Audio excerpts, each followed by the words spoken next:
Assalamualaikum, Prof Hisyam. Are you there?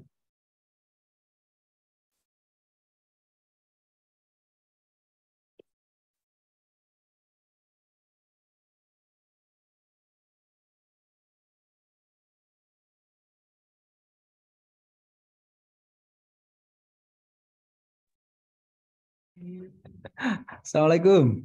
Waalaikumsalam warahmatullahi wabarakatuh. Can you How hear are me? you? Fine. Yeah, clearly. Good, alhamdulillah. I have some technical issues just now. Sorry. Oh, okay. Yeah. It's okay. Yeah, I think the connection How are is you? loose. Oh, fine, alhamdulillah. Alhamdulillah. How are you? I'm good. Good. Okay. Okay. Did we meet last when I was in your university back in 2018, right? Yeah. Yeah. With Mr. Hartono, right? Yes. Are you there? I cannot remember well. I contacted you in Facebook, right? Oh, okay. And my colleague, Miss Anna, contacted you, emailed you that to be cannot speaker in basic, but unfortunately, oh yeah, you rejected. Sorry, yeah, at that time I think I'm very busy.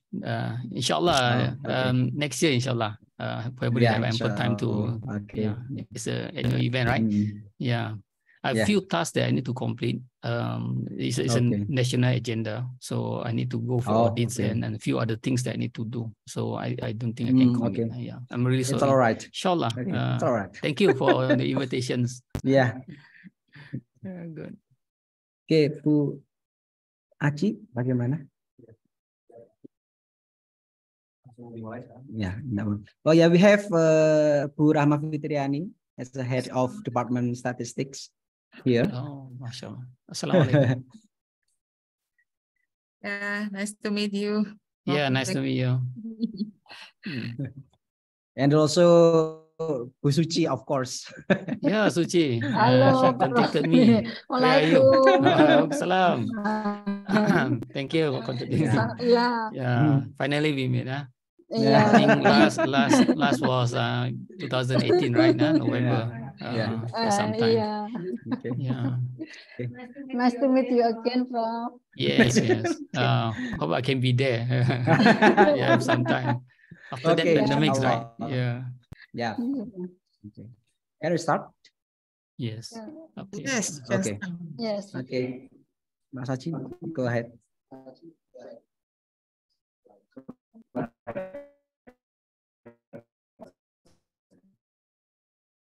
All right. Assalamualaikum warahmatullahi wabarakatuh.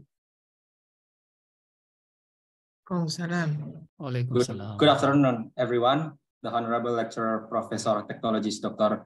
M. Hisyam Lee, FAPM, Mrs. Rahma Fitriani, SSI, MSc, PhD, Mrs. Dr. Eni Sumarminingsih, SSI, MM, Mrs. Dr. Suci Astutik, SSI, MSI, Mrs. Lutfatul Amaliana, SSI, MSI, and Mr. Darmanto, SSI, MSI, and all of my beloved friends. First of all, let us thank to the Almighty Allah Subhanahu wa Ta'ala. Because of His blessing, we are able to come here to join this practitioner class with Professor Technologist Dr. M. Hisyam Lee, FAPM, from University Technology Malaysia. My name is Muhammad Haji Al-Rashid, and I will be the Master of Ceremony and Moderator of this practitioner class. Ladies and gentlemen, the class today is about control charge, moving average, exponentially weighted moving average, or EWMA, cumulative sum or Q-sum for subgroup and individual observation. Now, I will read one by one our agenda today.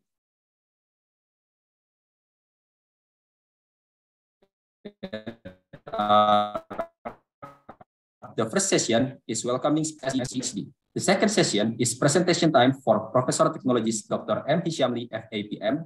The third session is opinion, question, and answer session. And the fourth session is documentation and closing session. To start the class, let's listen to the speech from the head of statistics departments. Please welcome Mrs. Rahma Fitriani, SSE, MSE, PhD. Okay, thank you, Aji. Can you hear my voice? Yes, very clear. Thank you.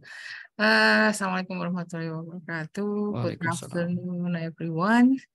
First of all, I would like to say welcome and thank you to our department, to Professor Hisyam Lee. Thanks for joining us, even though it's only via Zoom. Hope next opportunity we can meet in person, Professor Lee. Inshallah. Yeah. As you know that this is part of this activity is part of the 3-in-1 program from University of Brawijaya, in which students are given opportunity to have a course which is taught by 3 lecturers, one from our campus, one from practitioner, and one from the lecturer from abroad. And you accept our offer, and it's really, really great for us to have you here. It is a good opportunity for the students to experience the new style of teaching, maybe new language, different language, because I see that nowadays having class in English is it's a quite good experience for them. This is a compulsory course, so you will have quite many students, because this is for second-year students, and all of them have to take the class because this is compulsory. And I believe that you will have it this week and another one on 8th of June, I think. Yeah. Yes. Yeah.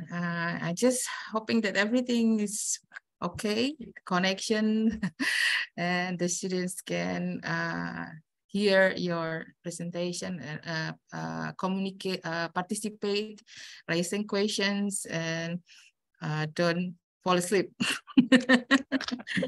Because usually students, when they having Zoom for a session class, yeah, they tend to very inactive, probably.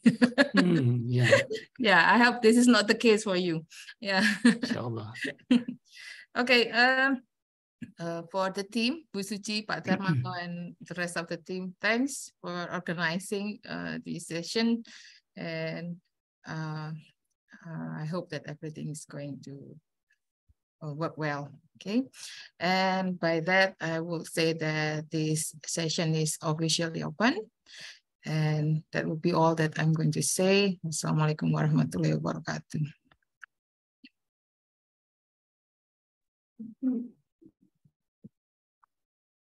Thank you for welcoming speech, Mrs. Rahma Fitriani, as the head of Statistics Department. Let's move to the next session. Without further ado, I'd like to welcome our presenters to start the presentation. Please welcome Professor Technologist Dr. M. Hisyam Lee, FAPM.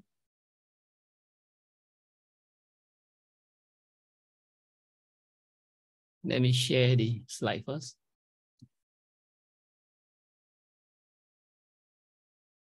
Can you see the slide? Yes. Yes. Okay, good.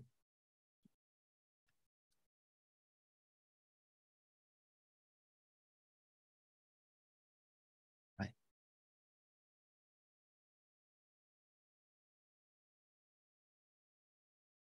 Assalamualaikum warahmatullahi wabarakatuh. Alhamdulillah Rabbil Alamin, wassalatu wassalam ala Rasulillah wa ala alihi washabihi ajma'in, amma ba'd. First and foremost, I'm very thankful for inviting me for these visiting professor programs. Thank you for having me here. So now I know what is meaning of 3-in-1. So initially I'm thinking what actually is 3-in-1. So thank you very much for the explanations by the head of Department of Statistics, Ms. Rahma. And extend the invitations. So I'm pleased to join the programs. I think the initials contact through Dr. Suci. I was unable to the date mentions. So alhamdulillah, after that, she contacted me again. So thank you very much. So I'm able to attend these guest lectures. I'm quite busy also initially for that date. I also just mentioned by everyone conference program that I'm able to attend also. So inshallah, in the future, we have the opportunity to attend and participate in your programs. So I think this is a wonderful programs. So in terms of giving students good exposures, whereby your course do have the internal lecturers and have the flavor from the industry and also from other universities, lecturers or professors. So this is really good for me. So this will be enrich students' learning experience. So there's this kind of exposures really consider something very valuable to students. So congratulations for University Brawijaya and having such a good programs. So alhamdulillah, today I can see a lot of students for these programs, 121, right, or more probably. Alhamdulillah. So thank you for attending this. As mentioned, hope nobody is get tired or get sleepy for these presentations. It's a bit technical. Let me put the. Okay. Right. So I was giving the topics, the control chart. So this is one of the topics that are important in statistic cost, statistic quality control. I also giving quite similar lectures for ITS as a teaching professor also, right, and other courses also. So thank you very much for having me. So this is some of the notes that I am able to manage to jot down. So I will share it with you later on. I think before I begin, so I like to have 1 minute mention about one of your my friends, your lecturers from ITS, Dr. Suhartono, who has returned to internal embrace of Allah. We remember Dr. Suhartono deeply in terms of respect, gratitude, and love. May his soul be blessed by Allah mercy. Let us gather here today to honor Dr. Suhartono, a beautiful journey and his invaluable impact on our life. So he's one of the, I think, the previous FOSET presidents. He also bring me to University Brawijaya back in November 2018. So I have the opportunity to meet your head departments. I think Rahma probably we met, and also Dr. Suchi mentions. So this is one of the picture that we took the train, and also when we're having the conference or workshop. So so we really feel sad, not only in Indonesia but also in Malaysia of his loss. In this solemn remembrance, let us cherish the memory of our beloved friends and offer our prayer for his eternal blessed and everlasting peace. So indeed to Allah we belong, and to him we shall return. So thank you very much for the moment. Okay, for today, a topic given to me. So inshallah, we're going to have 2 sessions today, and another one on next month, early next month.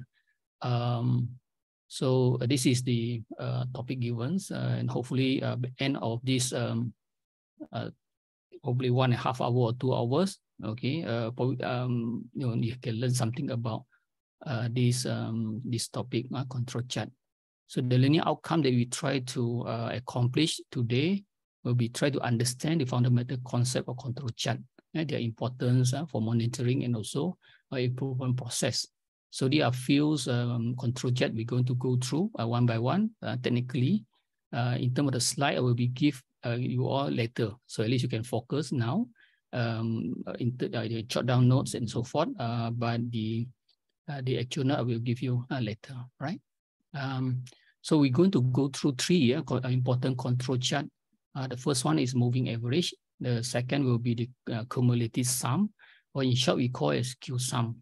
And last but not least, the exponential weighted moving average. So we normally call it as UMA control charts. So these are three that we're going to go through for today. Meetings or lecture. Okay. We're going to apply these control charts techniques for two types of observations. One is the individual observation. Another one will be on the subgroup. So based on the context of the data, sometimes in industries they look into a single observations, and other situations probably we can have more data that are able to be examined. So we're going to have a subgroup. Everybody will have their advantage and for both approach. Next thing that we're going to look into the perform calculation interpretations for the result. Okay, I'm going to showcase some of these for these three control charts using R. I hope you have gone through some of the courses related to R. I'm not sure you are in which year just now, probably third year, right? Probably have gone through the R. If not, probably I think it's a good time for you to pick up. But I do believe you already have using the R before. If not, I think it's very important for you to pick up this and Python and so forth. So the workforce currently out there really need this kind of skill. People are talking about data analysis, data scientists, and so forth. They are needed in the industry because the availability of the data for analysis. Right.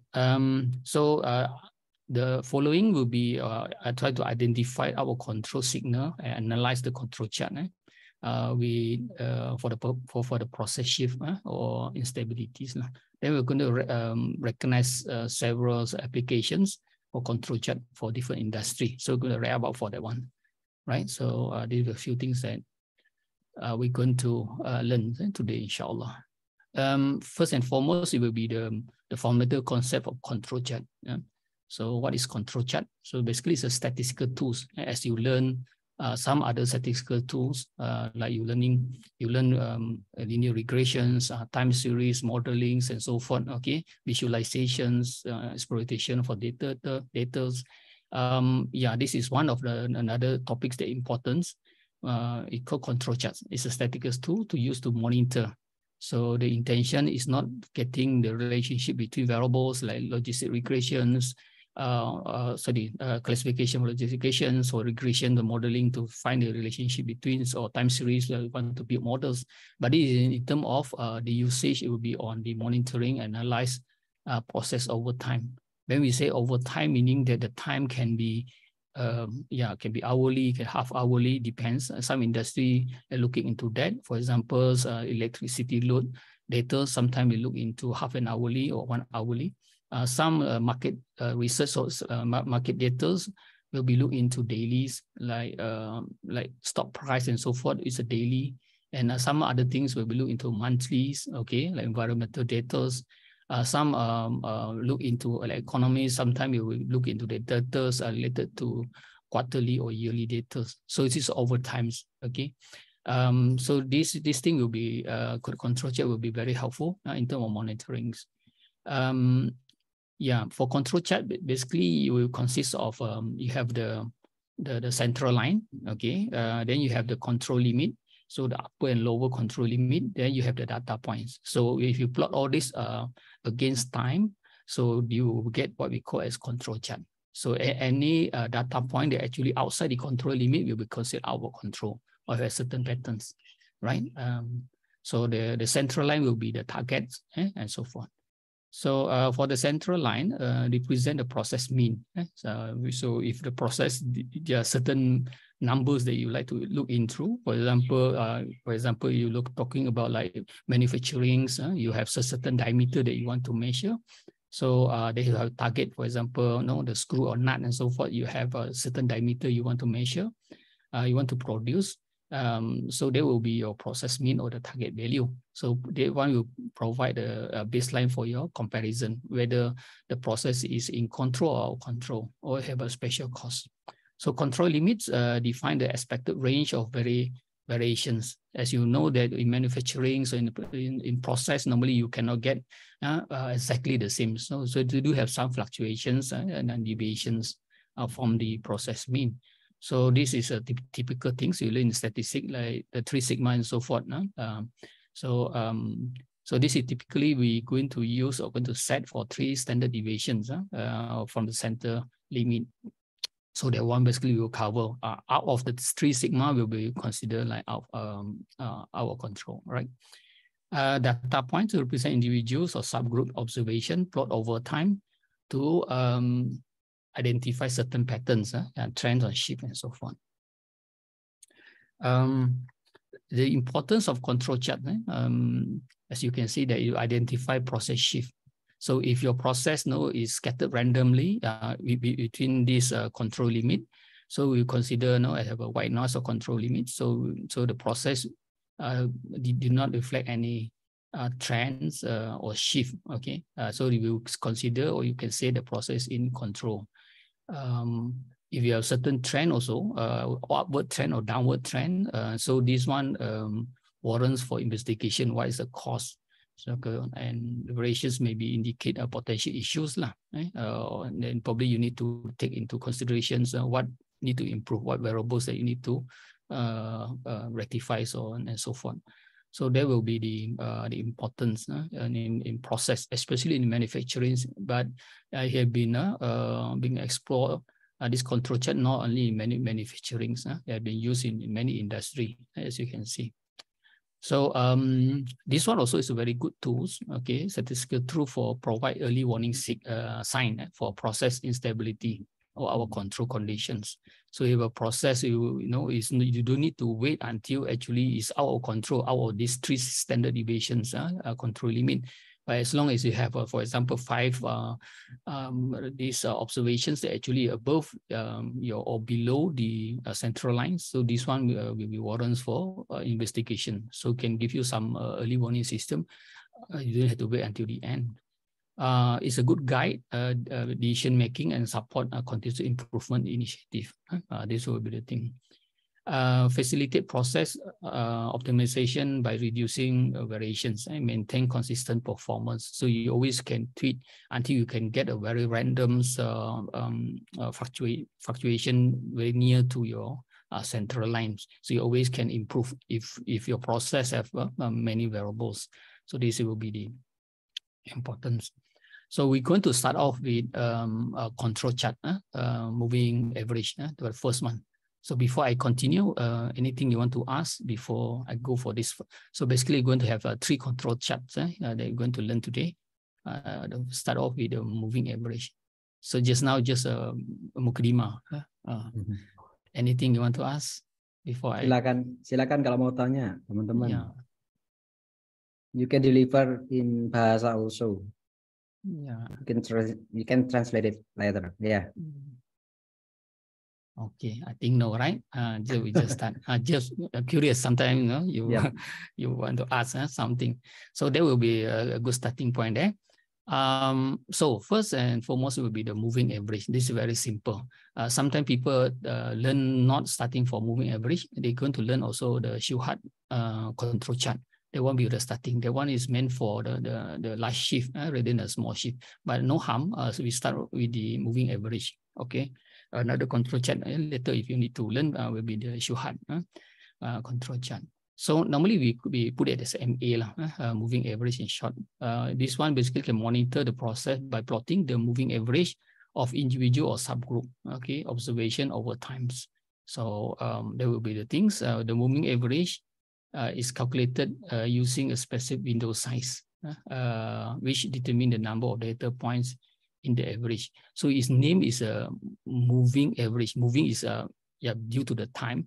The average meaning this is the window size. If talking about, for example, you have stock markets, for example, the stock is open in Monday until they close on Friday. So you have 5 days active market stock price. So if you average it, you get for that week.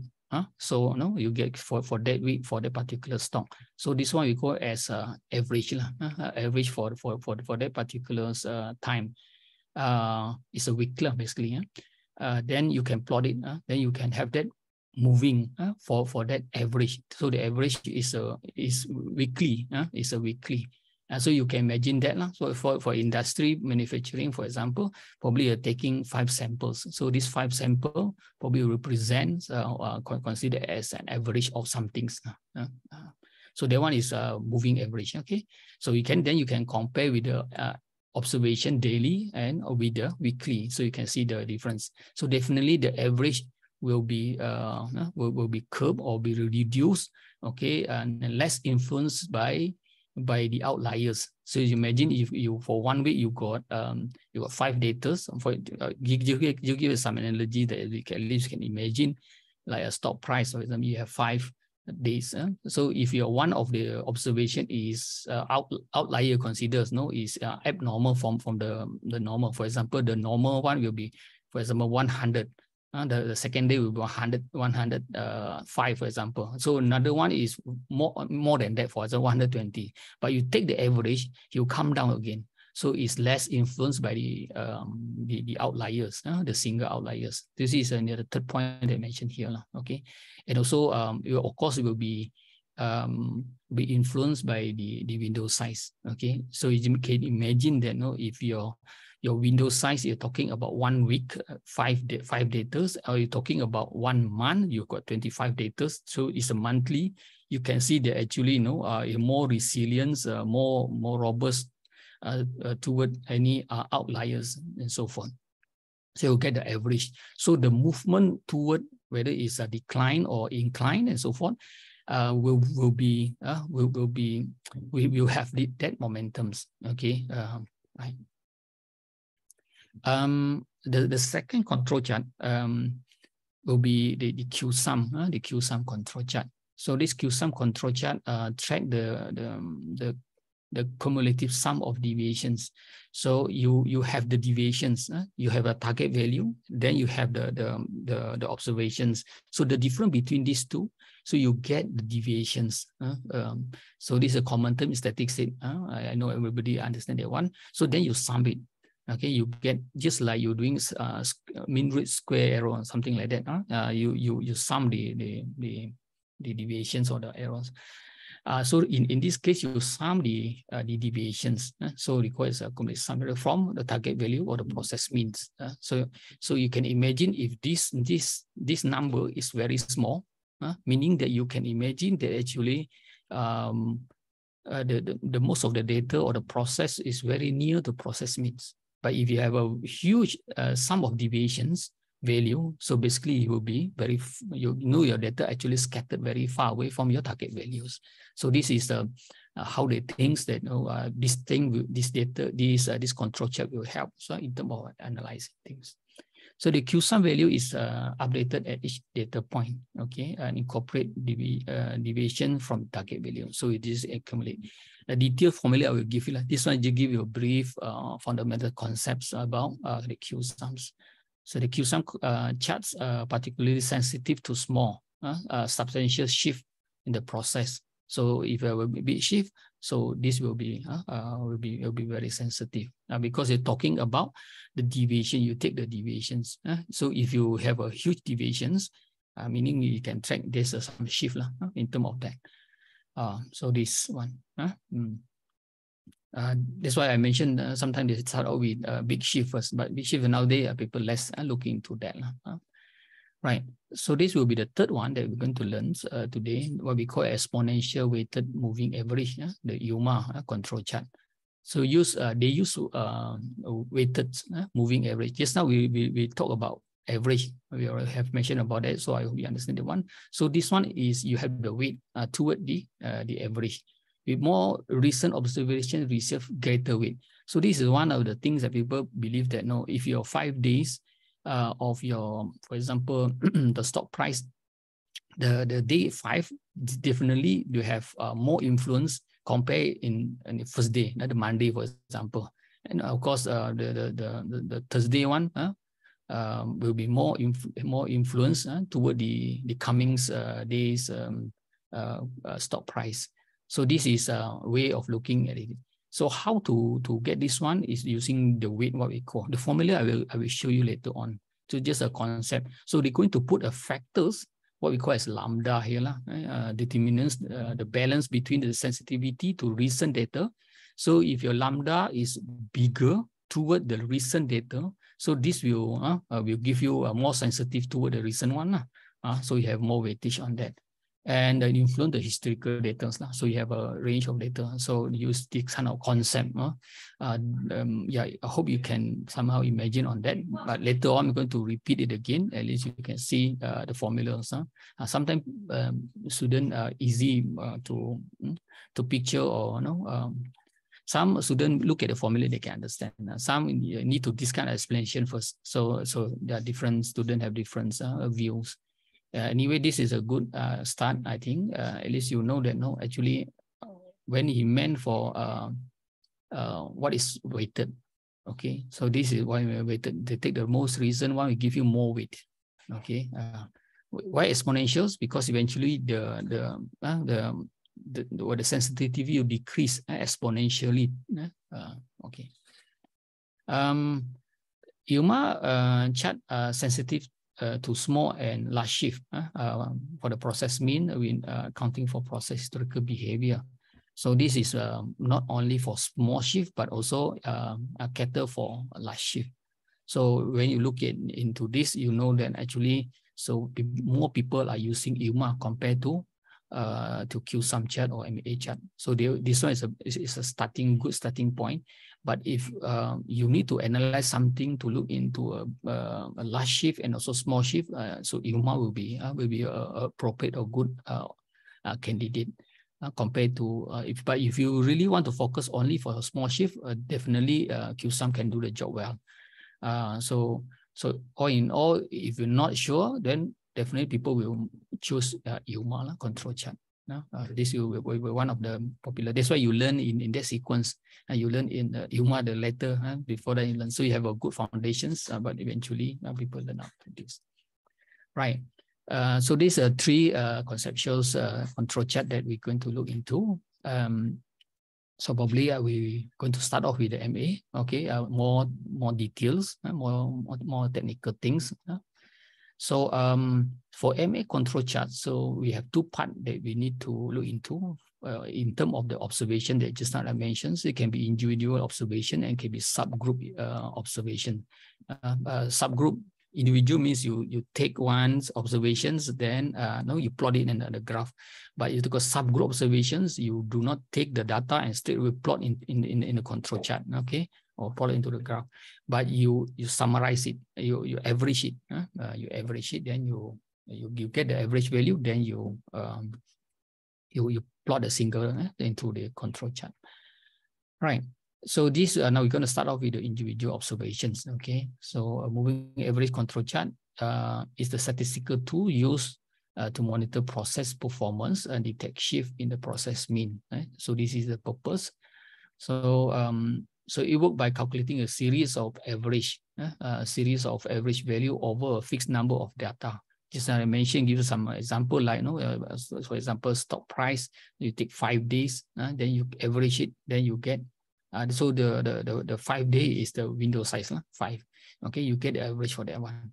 For industry, sometimes they take no sample for QC purposes, quality control, want to check things. So they probably take 2 or take 3. So that will be the window size. Then you get the average. So you get first average, probably the first hour. Then for the second hour, you take another 3 sample. Then you get the second. So this is a series of average value.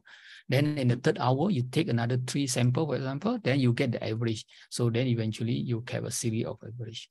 So by plotting the moving average over time, so the moving means the times due to the times, one can observe trends and patterns. Okay, so you can see the patterns, whether it's a fluctuate at the central line, or it fluctuate or going up and going down. In the process, identify potential problems and the process shift. Okay. This is so you can visualize it very just based on a white noise, then meaning that the process is good. Okay, so the window size determine the sensitivity of the chart. Why you mention the sensitivity of the chart? Because if you have a more bigger window size, bigger data for that particular point, definitely it will influence the sensitivity. A smaller window size will respond more quickly to change. When we say more quickly to the change, for example, it will take 2 data to get the average. So these two are very influential. So one data actually have a different values. So actually we will move, the average will be different towards something. So the change will be quite obvious on that.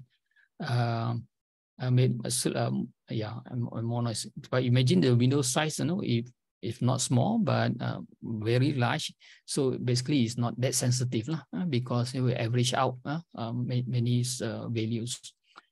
Moving average control chart for individual observation, calculate the average of each data points and its neighboring data points. This is how they do it. In terms of calculations, okay, to calculate the moving average for a given data set, so very simple and straightforward. You just sum the values of the data point. This is very straightforward. You sum it, its neighboring data points. Then you divide with the number or the sum of the windows. Basically, you just divide as shown in this formula there. So it's sum up the sigma xi over the n. Okay. So you're going to repeat this process for each data point. So one data point is come from that particular sum of the window size there. Okay, in the data. So moving average along that term. So the result is a new series. So you have a series. Yeah. So I hope that one is clear. So this is a formula, as you can see here. So this one, you eventually get a moving average at time t. So if you're talking about, for example, for that particular week 1, week 2, week 3, or hour 1, hour 2, hour 3, and so forth. So the window size or the n size depends on how you take it. Right? So in terms of interpretation here, so to interpret the moving average control chart, plot the moving average value over time. So you just need to plot over time. So you get the average, you plot it. So look for certain pattern or trends. So if you look, you have the target value, or you have the reference line or center line. So you monitor on that, whether it's going up or going down, or just fluctuate randomly at this central line.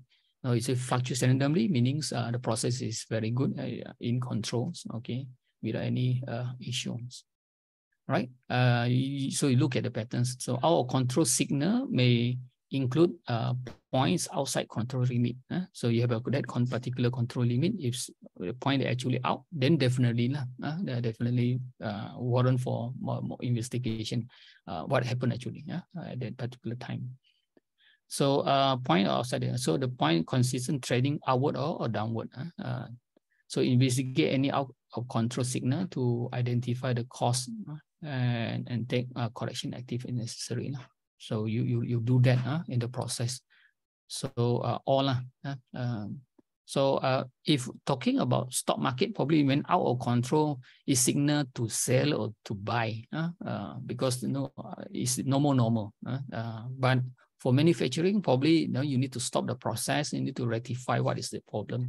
It's due to what? Due to raw materials, due to shift, due to humans, and so forth, machinery and so forth.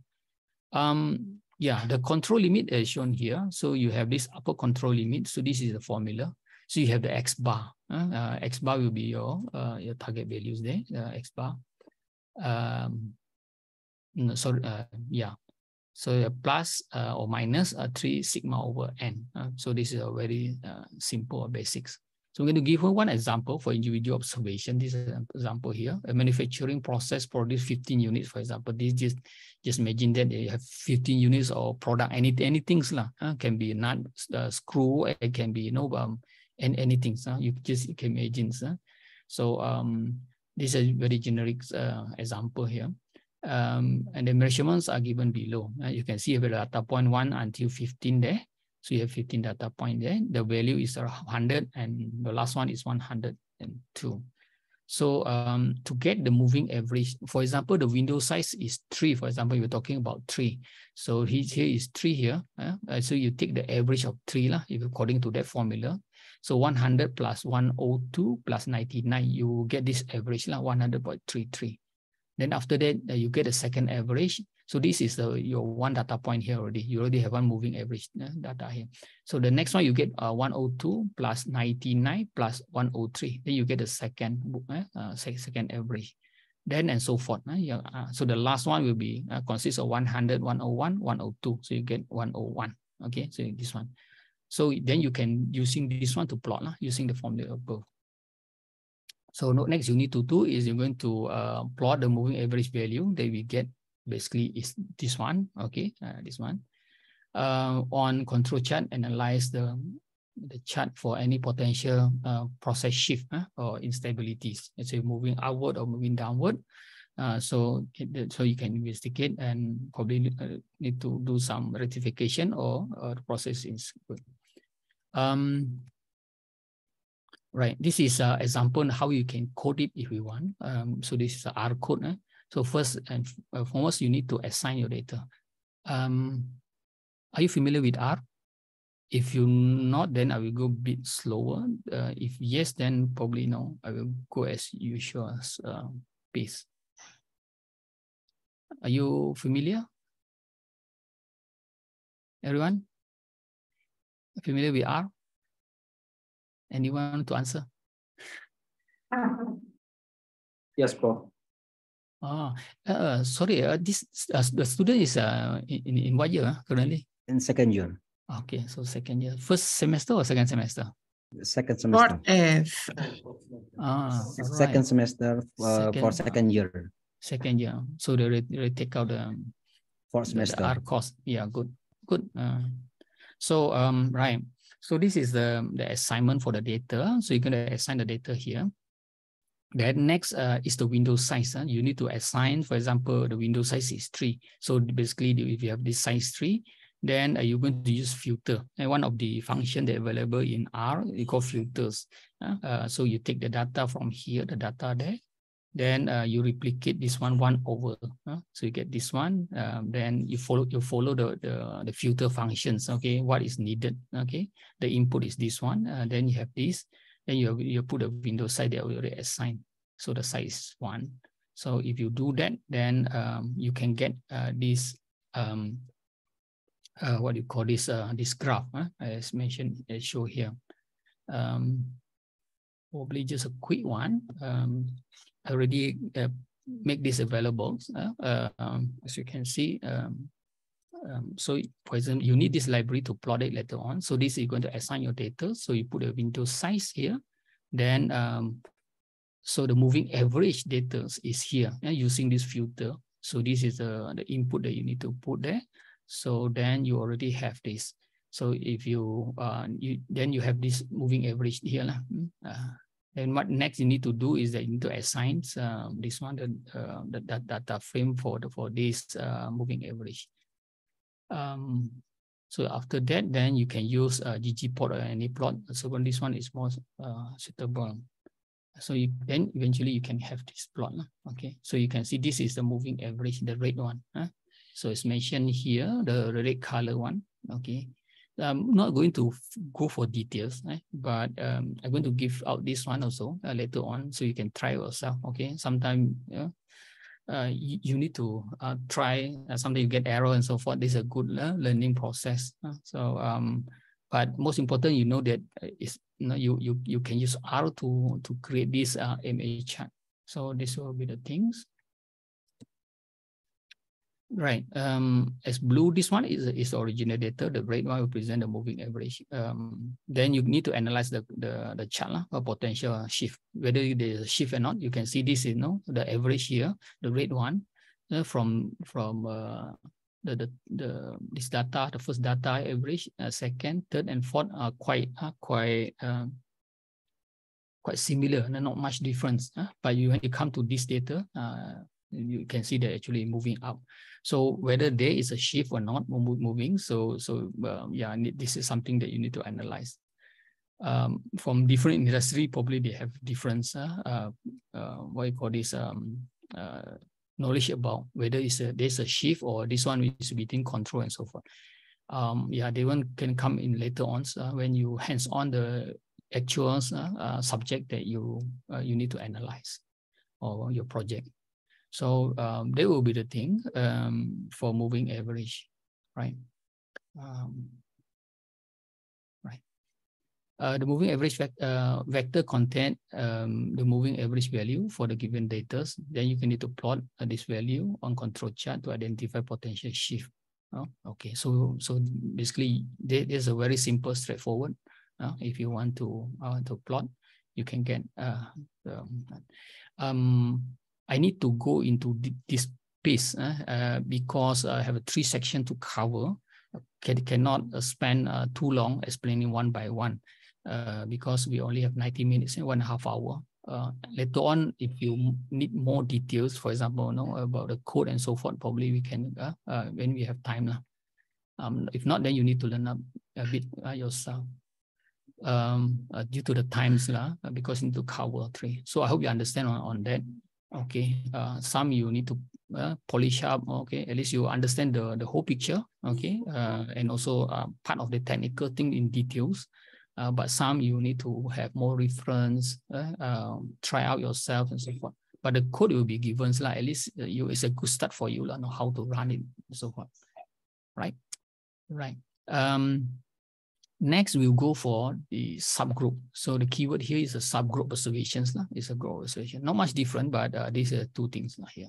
So moving average control chart can also be applied to subgroup observations. So if you're not, for example, the stock price, you're not looking into daily one for that particular day. If you look into daily one, they use individual observations. So each data. But you look into weekly by using daily data, then you need to average it out. So the average is what you call a subgroup. You sub it and you consider as a single point as a group. Okay, moving average control chart can also be applied to subgroup observations. So the data is organized into subgroup or batch or batches. Okay. A subgroup is also a collection of data point to present a single sampling period or production batch. Sometimes you have certain batch, so you want to get the average there. So you need to think also at the real situation whether you want to use individuals observation or you want to use subgroup observations. Whatever is a reasonable one, then you use. So that's why I mentioned fields, scenarios, and so forth. So probably you can think on that. Yeah, right. Very much depends on situations. All right. So but you learn all the methods. So moving average for each subgroup is calculated by averaging the subgroup mean. So this one in terms of that, the average. I give you an example. For example, you want the weekly stock price, for example. So you average the week. So you have a subgroup there. So then you plot it, okay, on a control chart. So by organizing data into subgroup, one can reduce the influence of random variations because you average it, but it's less sensitive, less sensitive because you average it. So within subgroup and better identify shift. So if there is a shift, definitely is a shift because individual sometimes is that for that particular point actually it move okay. But for average, if your average move, meaning you just can imagine that actually things move whether it's the moving toward upper or lower control limits. Okay. The window and subgroup size should be chosen to balance sensitivity and specificity for detecting process shift. Okay. So in between this, sometimes how many the window size, how many the sample you want to take, whether it's 1 week or 1 month, how many or 3 days or something like that. Yeah, all this depends situations. So you don't need to look into it now, but at least you know. But once you know in the actual situation you want to use it, at least you know. Then you need some experience from there. You know which one is more appropriate and so forth. So different industry, usually different. For example, you're talking about electricity, it will be different from you're talking about environmental data and so forth. Okay. Right. This is the subgroup calculations. You can see the formula. Not much difference. The only difference here you can see is that it's not the X sub I, but X sub I bar. It is the bar there, meaning the mean. You take the average for a group. If a group is 3 or 5, then you take the group average. So the difference is only there. The rest is it will be the same. So in terms of interpretation will be somehow is quite similar as mentioned before. Okay, so you need to plot the moving average across time.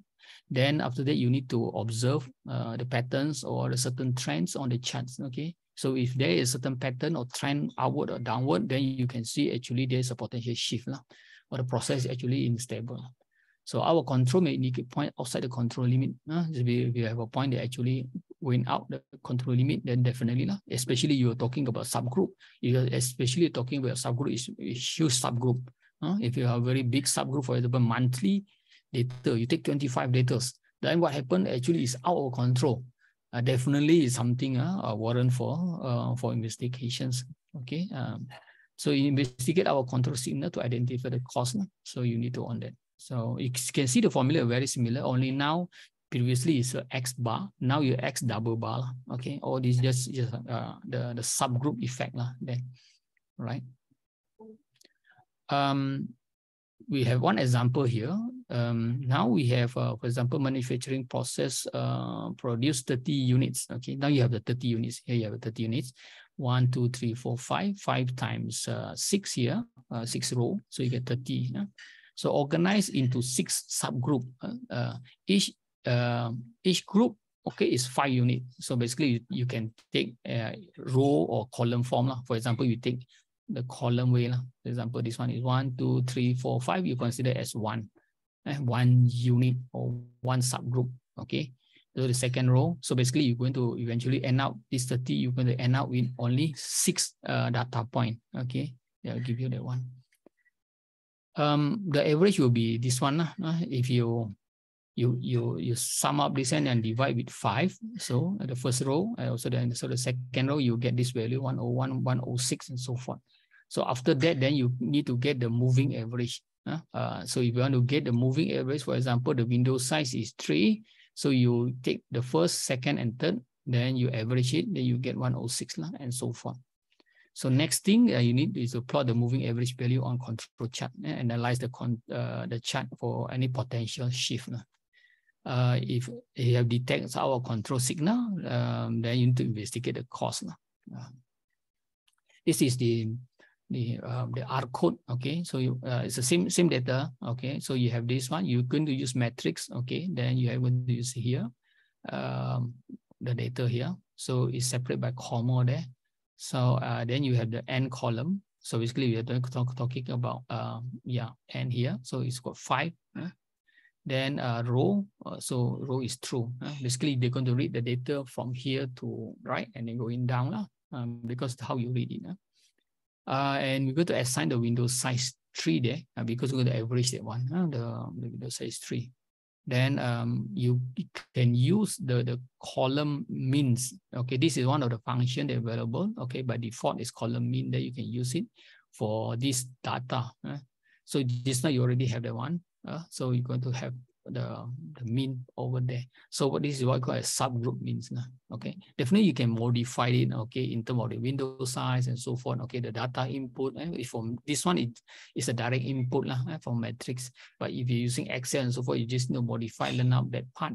Okay, how to use it later on. Okay, but all in all, it was something like this. So back to the usual one, you need to use filter or other function also can. So you have this subgroup here. You have a subgroup there. So this subgroup is a mean, the column mean there. Then you're going to have this one, and the window size, and also this one. So eventually you can end up with only 6 data, right? So if you look at them, 6 data. So the moving average factor contain the moving average value for given subgroup. Okay. So then you need to plot this value on a control chart to identify potential process shift or instability. So this is the one, probably going to just a quick one. So this is the data, okay.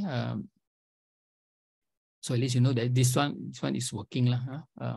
So this is a window size, for example, you assign it 3. Then you have this column in here, then you will assign to this name, subgroup, this one. Then you just use filter, then you get the 6 point there for moving average. So this is a name. So next, what you need to do that you have this the moving average here that you want to plot it. Okay, so you have this DF here, so it become a data frame.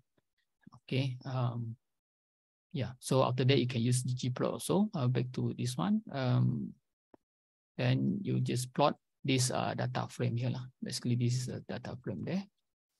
So you can see this will be the graph here. Definitely give you a warning. Move two columns contain missed value, and because the first two, as you can imagine, the first two they don't have value, so that's why these two don't have. It will be shorter than that one because you have the average. Probably just show you back again. With these two you don't have. So it's a different lengths there. Right.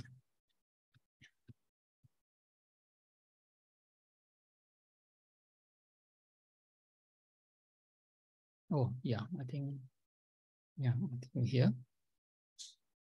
So next is, I think we're done with a very simple, very straightforward, the moving average control chart. So next we're going to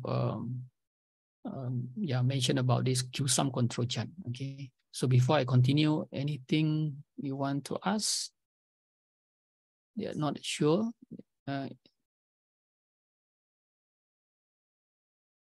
Silakan teman-teman, pakai bahasa Indonesia enggak apa-apa. Di chat juga boleh. Let me see the chat. Okay, thanks for the opportunity. I will ask this one. Kegiatan and UMA mostly used in manufacturing sector, but how if Kegiatan and UMA are applied in company sector? Service. Is it any big differences between them in real case, or maybe in special conditions it will be different? Thank you.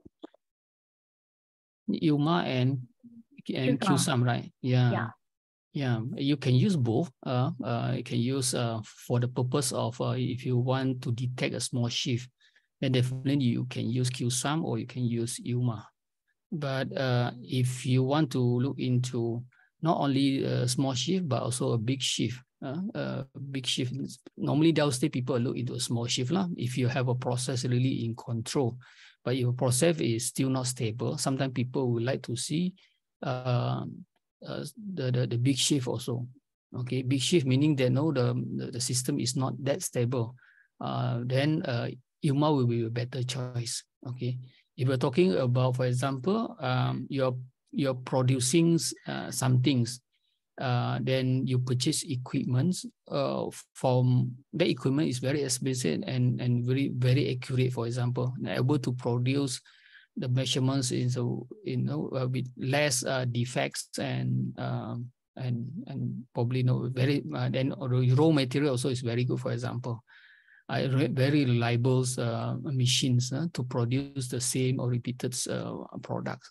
So in that sense, definitely you can just simply use Q-sum because you're able to detect the small shift if you want. But if you're talking about a process that actually, I give you a scenario like probably you open a new factory in a new place, in a third world country, for example, then the raw material probably from there. Because it's cheaper labels, and for example, so in these situations, probably you have issue inconsistency in terms of the labor force, and also the raw material that you gather, and probably give it more spice to the situation will be like you will see that the machine that actually you import or you use, is not new, for example. It's a recons machines. Probably is also not that good. They have some issues, but you purchase more cheap. And it's not like high ends like you take from Germans or you take from Japan, for example. Okay, so it's not that good. So you bounce to issues. Probably there is a big shift there. This warrants probably have that issue. So definitely you're not going to start off with a Q-sum. Correct? Probably you're going to use like Shoe-Hut control chart. Probably you're going to monitor it using UMA control chart because able to detect big shift. Yeah, understand what I mean? Yeah. So there will be that situation that you sometimes when to use, yeah, will be need to be considered by providing you understand each control chart what is their advantage and disadvantage lah. That's why you learn in conceptually, these all control charts, because you don't know when you're going to use it. Okay, so if warrant for that one, so then it be it lah. Like the MA control chart will be okay if everything is okay. Why you want to spend more times, more difficult techniques where if a simple able to produce the result that you want. If thing is okay, then probably you're going to narrow down and make it more simple in terms of calculations, in terms of understanding of the people. Sometimes, for example, you go to a third world country, you don't make it difficult. They don't have all those computer, for example. So you want just a simple one, then you use moving average. So you still can achieve the things that you want, the monitoring and do improvements. Okay, hope a bit on that can help you to understand better. Right, we move on. Okay. Let me see now. It's 3. Right. Right. Okay. Next, we'll be talking about Q-sum control chart. So we're going to start off with just like the MA control charts, individual. After that, we go for subgroup observations. Right. So this Q-sum control chart for individual observation. So it's monitoring the process by tracking the sum, the cumulative sum. So you accumulate it. Okay. You accumulate the sum of deviations. You have the deviation from where? It's between the target values and the observations. Okay, so you have the target or you have the process mean that you want to achieve, then the deviation from that, then you accumulate it. Okay, these control charts are particularly sensitive to small shift or in process mean, making them suitable for detect gradual change in process performance. Q-sum control chart plot the Q-sum values over time. So this allow you to identify the trends. Okay, so I repeat many times here. So people say no, you repeat. Some people repeat 3 times, they can remember. Some 1 time also can remember. So if not 7 times, if not 10 times. So eventually this term or these jargons will come into your head. Okay, that's why some of you repeat it. Although quite a bit similar here and there, right? In terms of calculations, okay, this is the procedures lah. Initiate the Q-sum value to 0. So you start off with 0 for each observation. Then you calculate the deviations. So how we understand the deviation just now is from the target values lah for that particular data and from the target value. Since we are talking about individual observation, definitely it's a single value, right? So you observe something, you get that value, the observation, then you deviate it from the target value. Basically, you minus it lah. So when you minus it, so you have 2 situations. One, if that value, observation value, is bigger than the target value, they will get positive value. If it's smaller, you get negative value, right? So update the Q-sum values by adding the deviation to the previous Q-sum value. So you that's why you call accumulate. Accumulate. If the update Q-sum value is negative. So, for example, the first you update, the deviation is positive.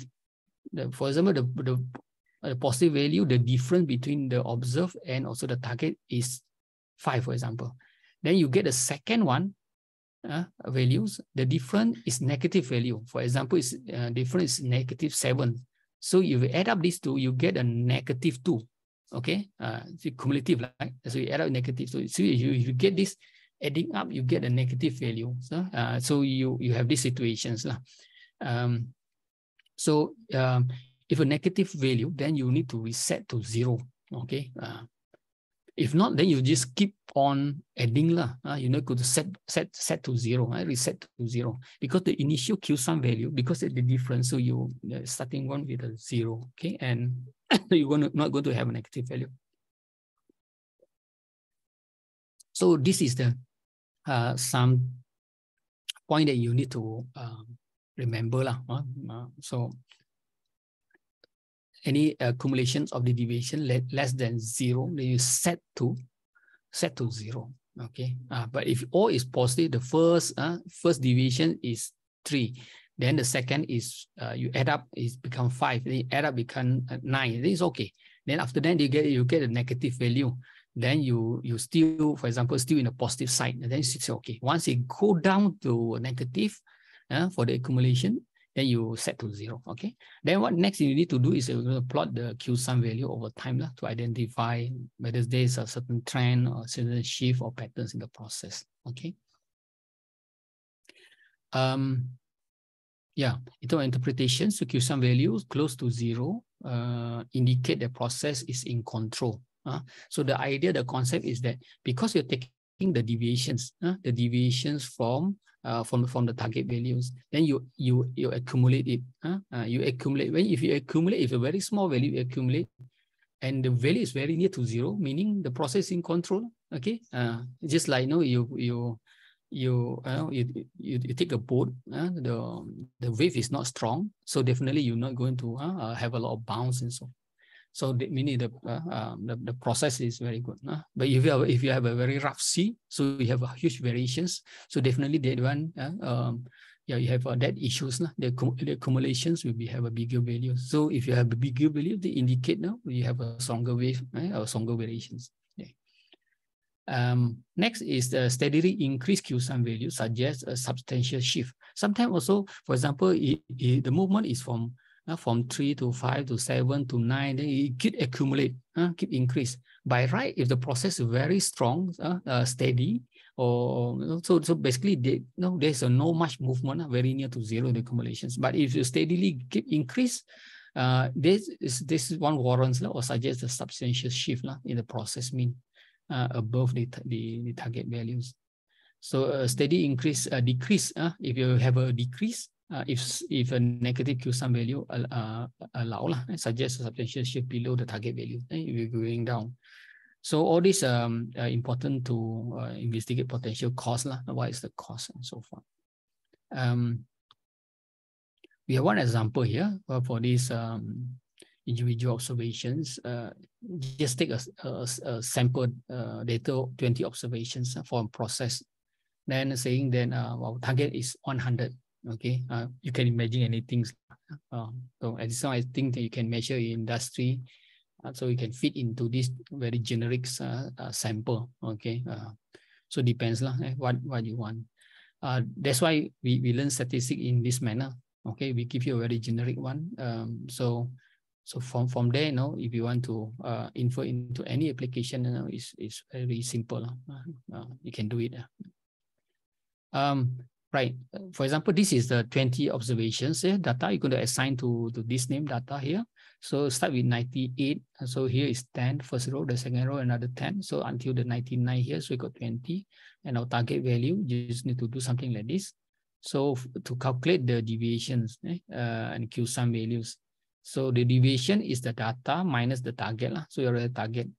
So then you go to deviation. So you can see 100.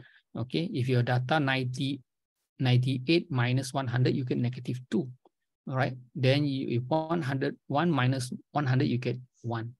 If 99, you get negative. So you got positive, negative, positive, negative. You can see the thing is going up and down and so forth. Okay. So it'll be there. Then you can use this Q sum. Okay. For this deviation, basically you're going to sum up it. Okay. Then you put into this Q sum value here. So also then you're going to do some filtrations.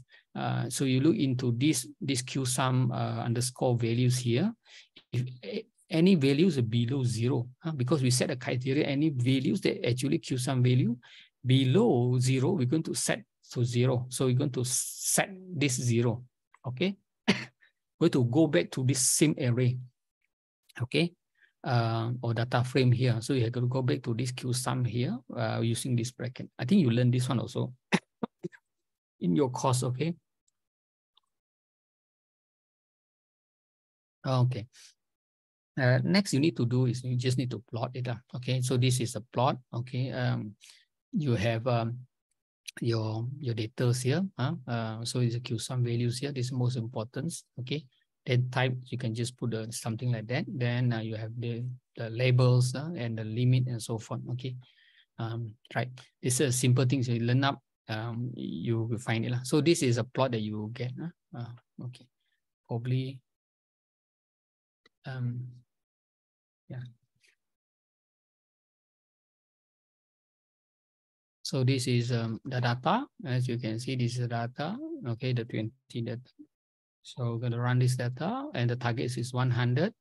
So this is the deviations between the data and the target. So you have the Q sum here. This Q sum value, if you check, for example, you can see the Q sum value is -2, -1, -2, and because the difference from that one. Then the next thing we're going to assign any value that less than 0, we're going to assign with 0. So you anticipate these 2, these 3 going to be 0 lah after this. So then you have this one. So if you want to just see the value again, you can see that you already assigned all this value to 0 already. So this is the algorithm for Q sum. Right. Then next thing you need to do is that you just plot it only. So you can see this is a plot. Okay. You can see that there's a movement. Okay. Gradually the sum of the deviations increase. So you can see that actually they increase. Okay. Then eventually they start stable back. But there's an increase there. Right. So the Q sum value remain close to 0 for the few first indicators. So this shows the stability of the process. Okay. But unfortunately, it steadily increase the Q sum values. Okay. Between the observation from the 11 here up to the 18 here. Up to here, you can see gradually they increase here. So suggests a substantial shift in the process mean above target value. Must be something can be good, can be bad, depends on the industry. If we're talking about repeatability of a process manufacturing, definitely is not good because it's moving it's moving out from the target. But you're talking about, for example, about stock, about price, then definitely is good correct. It means the price is increased, then probably people start buying and so forth. We're talking about environments or electricities, data probably have a different interpretation and so forth. So the one is other things that you need to think sensibly. So investigate potential cost for this shift between this 18 until 18, imply correct action, corrective actions. So this is something that you need to do. So you have another one, what we call as standardized. It's a control chart for individual observation, but you need to standardize the value. Okay, do have some advantage. So you learn now Q sum is not only the standard one, but you can standardize it. Not meaning that you're not going to use the actual value, but actually you standardize it. Okay. So this is another variations of the basic control chart. This chart use standardized deviations. So basically use the standard deviation. So initially, if you look at this one, this data is not standardized. You got -2 or this one. This one is not standardized because you got 0, 0, then you got up to 15 and so forth.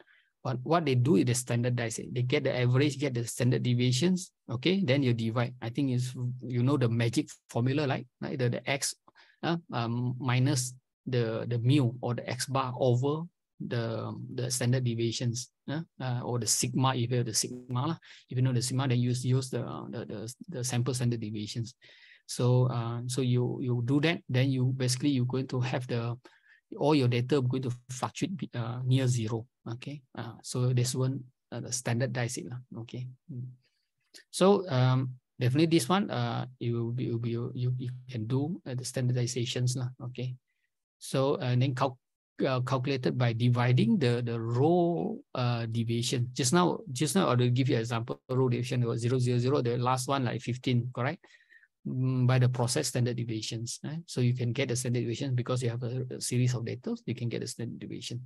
But you have the populations one, definitely can use that one. Depends now.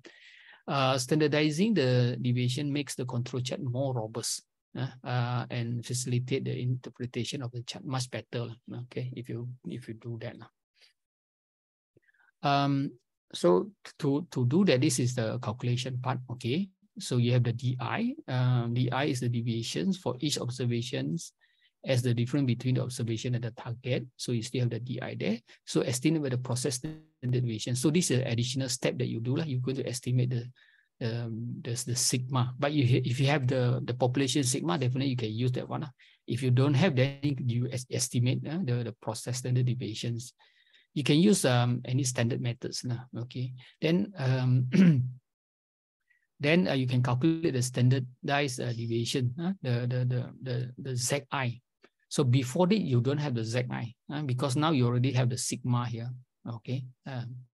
So then you yeah.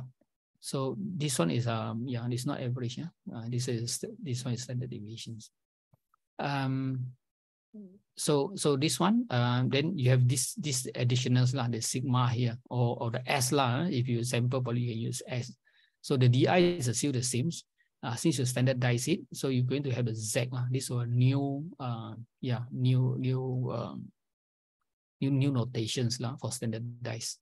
If not, then you can use the X, right? Normally the XI, sub I. So in this one, they divide the process standard deviation. So then you have a series of standardized deviations rather than the normal one. So then you update the Q sum values, the S, using the standardized deviations. So you have maximums of this 0 or the values here. It's the same process. It's the same process. No, not much difference. The only yeah. Then you have a K reference values allow between these two. Okay. Right. So what you need to do is come back to to plot the standardized control check for Q sum. So you need to have this one. The value need to set to 0 initially. Initialize it to 0. So for each observation, you calculate the deviation from the target value. Then you standardize the deviation by dividing the process the same. Then you're going to update the standardized value by adding standardized deviation to the process. Okay, then if you got negative value, then you go to reset to 0.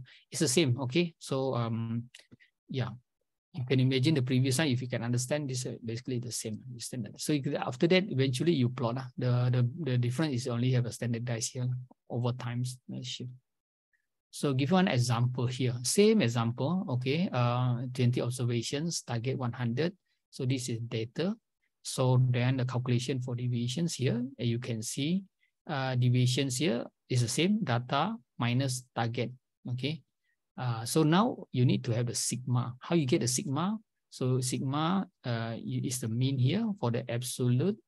Then you have the difference for the data. Basically, it gives you the sigma lah. The normal formula is like that lah. Right. So this is the formula for that ones, or you can use other formulas as long as you can get the sigma correctly. Next, once you have the sigma, you're going to divide with the deviations. Then you can standardize lah, because you're over the sigma, right? So everything will be standardized. Then you have the K. So it's a K of half of the sigma normally lah, the reference value there. So then next you need to do is that this one, you have the Q maximum between this value that you get, the standardized minus the K. So K you set to 0.5. Then if any value that actually less than 0, then you need to assign it with 0. So eventually you come back to here, plotting will be the same. So you will get this chart. This will be the chart. As you can see, this chart you can 0. Okay, and the maximum is up there. So because you already cut off the negative value. So the smallest one will be 0. So anything near to 0, meaning the process is very stable. If we have shift like this, you can see the shift one is up to here, meaning there's a shift. There's a shift. There's a shift. So from here, it's clear that there's a shift starting from number 6 or number 7 here. Probably just run this one for you all. Okay, this is the same data set, just find it again, no harm. So you have this sigma again. So this is the sigma, you get a sigma there. So next you can get a standardized, okay, deviation here. So you can get the standardized deviation there. So you want to see the standardized deviation value, you can see this value, okay, the standardized deviation value. Okay, so it's no more like the previous one. You get no, the 0, 0, 0. After that, you get the value getting increased until 14, 15, right? I think this one probably just quit this one. You see, you can get this value. But this one, you already standardizing. You get all this decimal because you over the sigma. You over the sigma, then definitely you can get this one. Next, you have the K there, 0.5. Then you need to assign this Q sum values here. You get definitely, you get a negative value also. It's the same one. Actually, you can see the same. Just like previous one, you got 3 negative in the initial part. But come back to here. If you assign this value, then you can check again. You can see they assign it 0, 0 here. Now you got all positive value. So if you plot, you will something like that. This one, I'm not gonna check. This one. So you can see there's a shift lah. There's a shift. This is a small bit probably, but it's initially you can say there's a difference there. Although there's a small shift, but able to detect by this.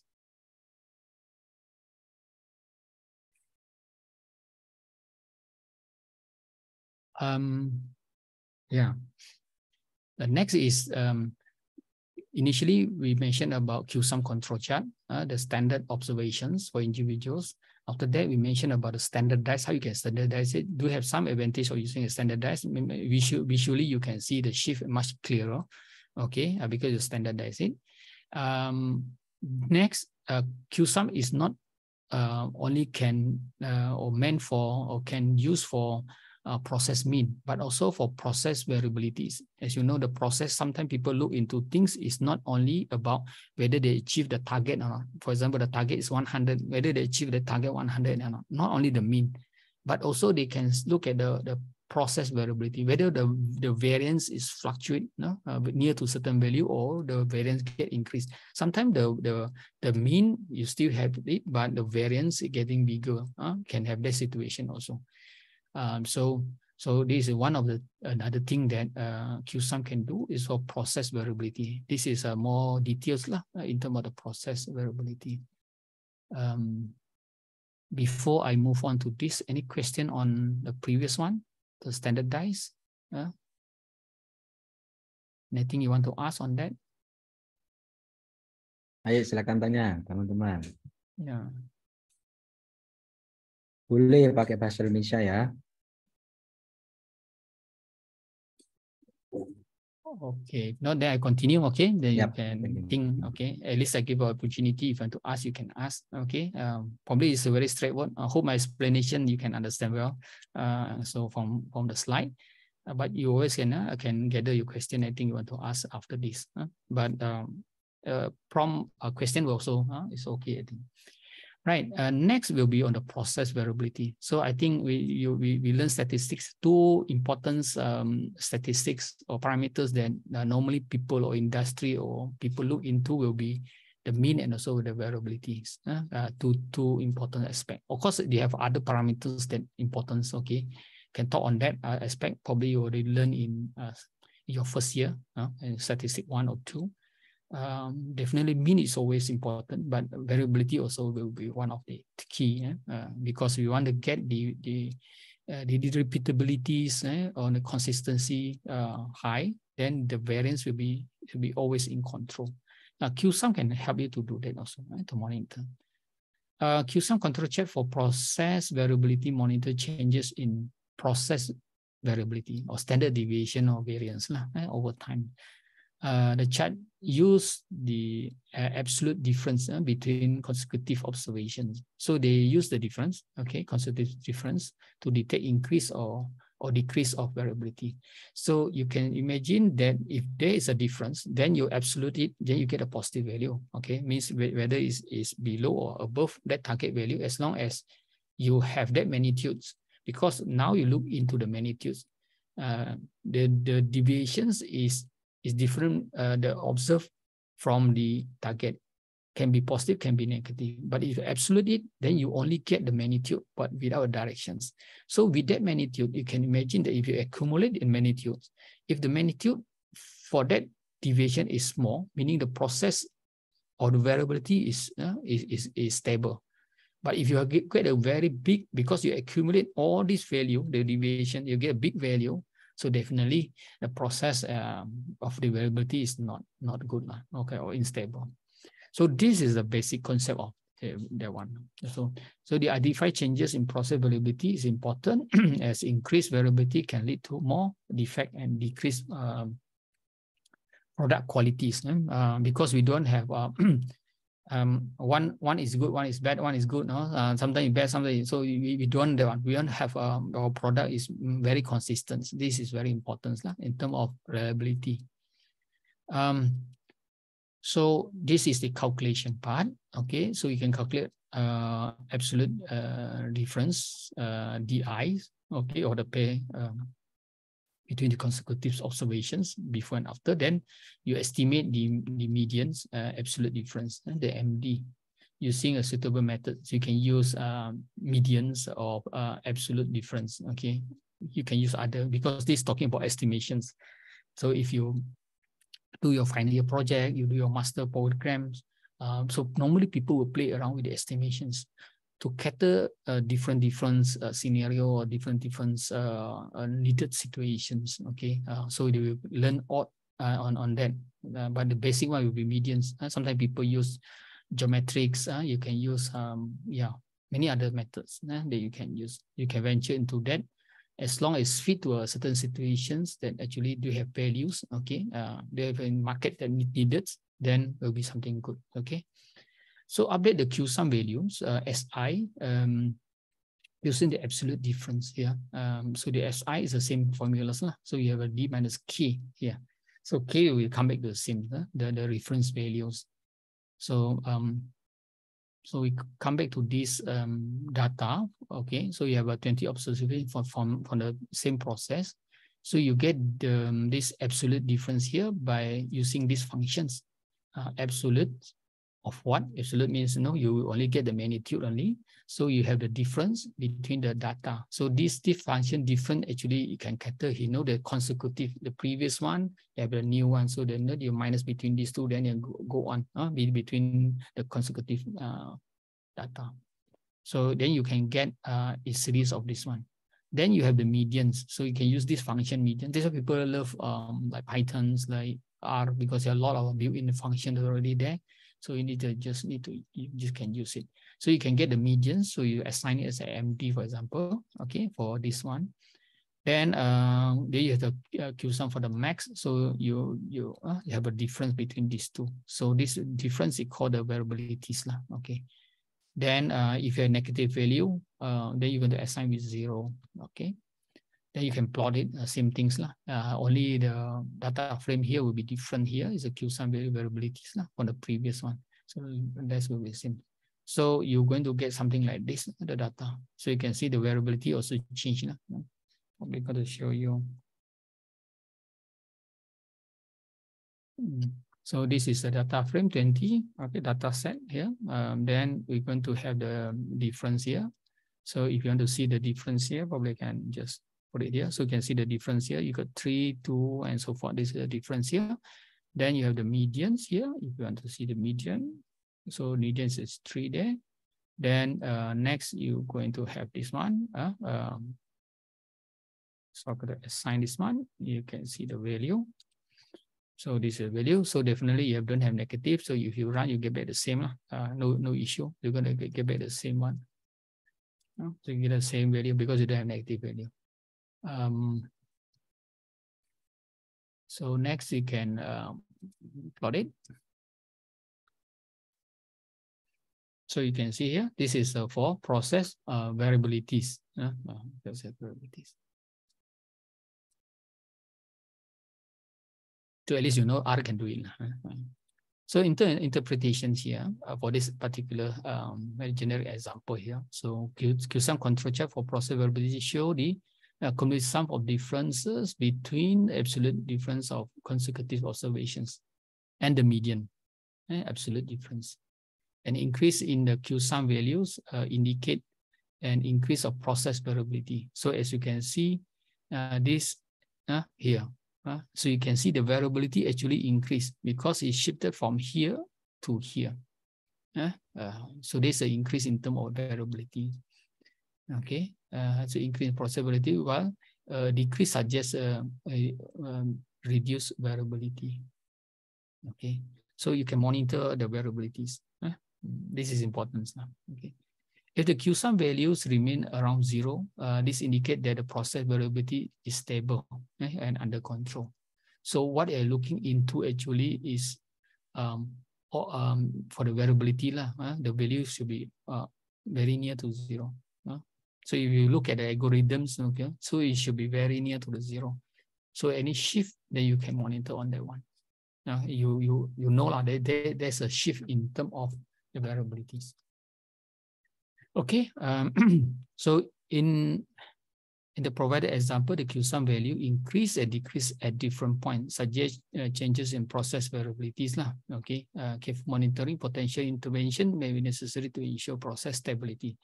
So if you only look at the process mean, you will know what happened to the variabilities.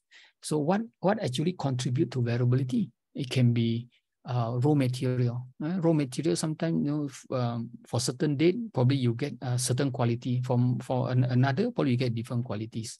For example, you get a raw material.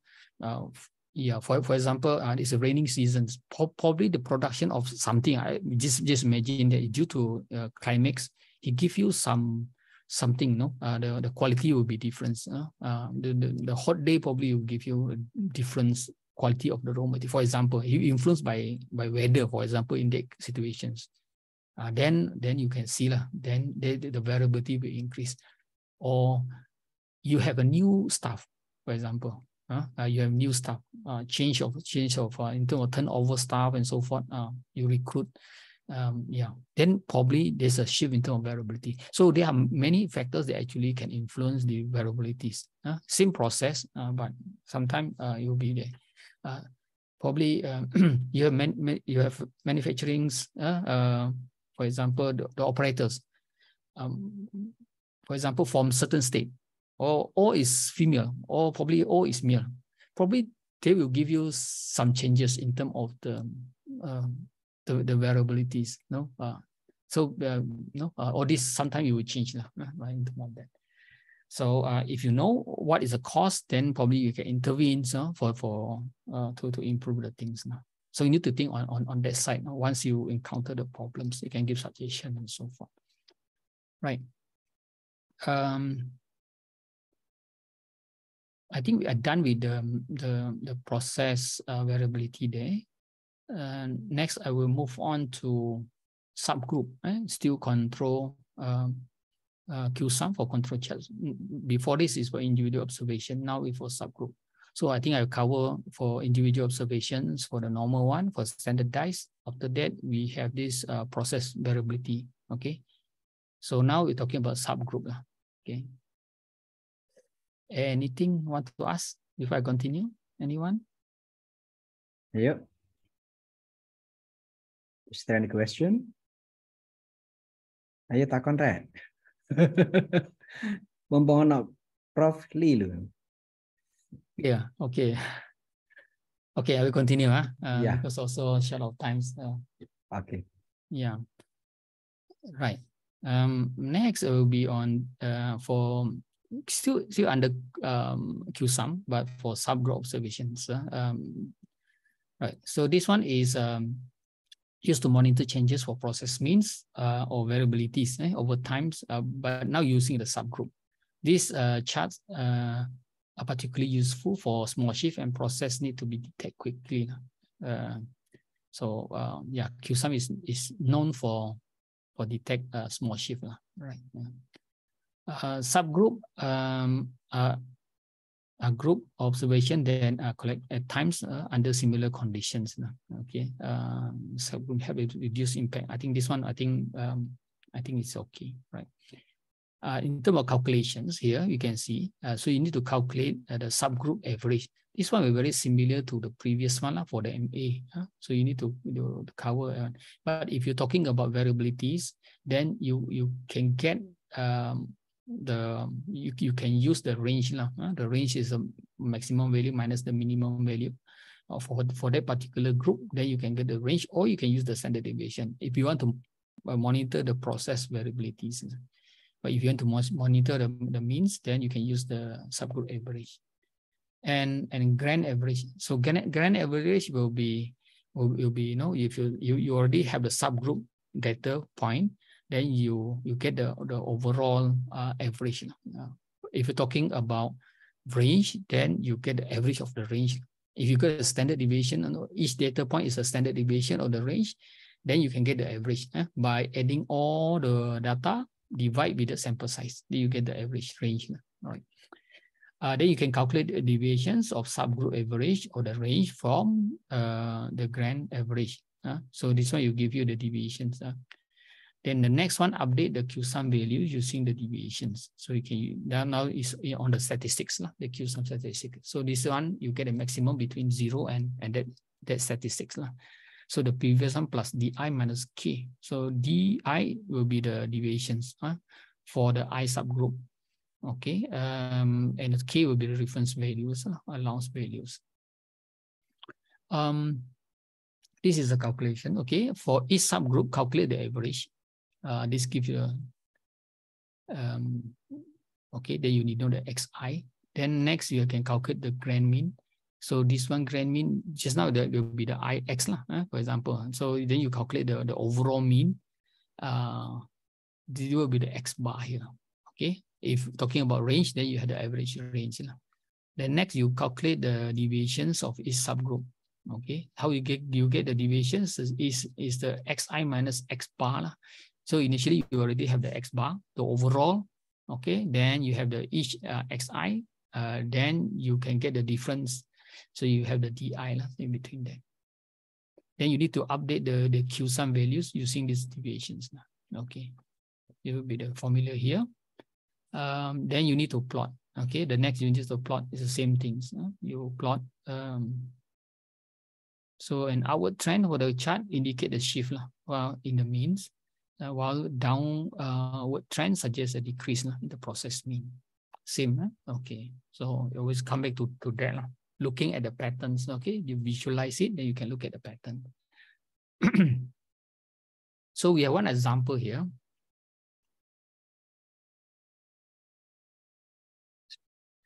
We have 5 subgroup. Okay, we have 5 subgroup, each with 4 observations.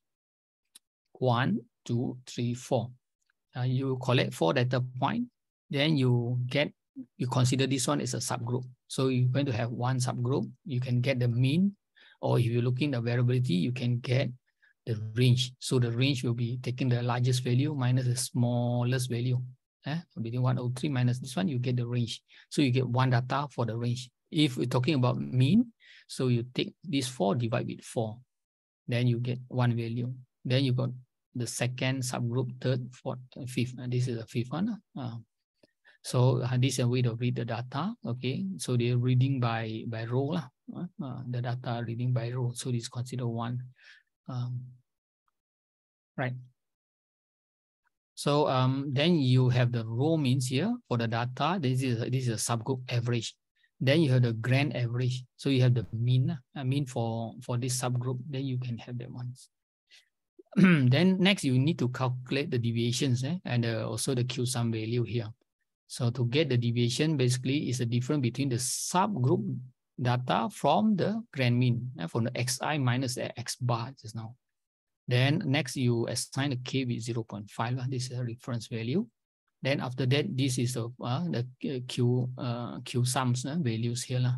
So is a maximum value for this between 0 and this values. So you can get that one, any value smaller than 0, then you put it as 0. Then you plot it, that's all. So you can see the data is something like this. So, right, probably just want to show you this. So this is a data set here. So this is the, you can see it's a row. You could try to get the row mean here. So probably you want to visualize. So this is the data here. You can see this is first data. This one is meant for this 4 value here. Okay, the average and so forth. So grand mean here you can assign. So grand average here is average for this value. Okay. So next you need to do is you get the deviation. So the deviation, basically you take this one minus this and so forth and continue. So if you get this one, you can see the value. So you can get this value here. Then if you, this one you don't have negative, so you have no issue. Basically you're going to get back the same all this value here. Next you need to do is you need to plot it. So you plot, you can get that one. Okay.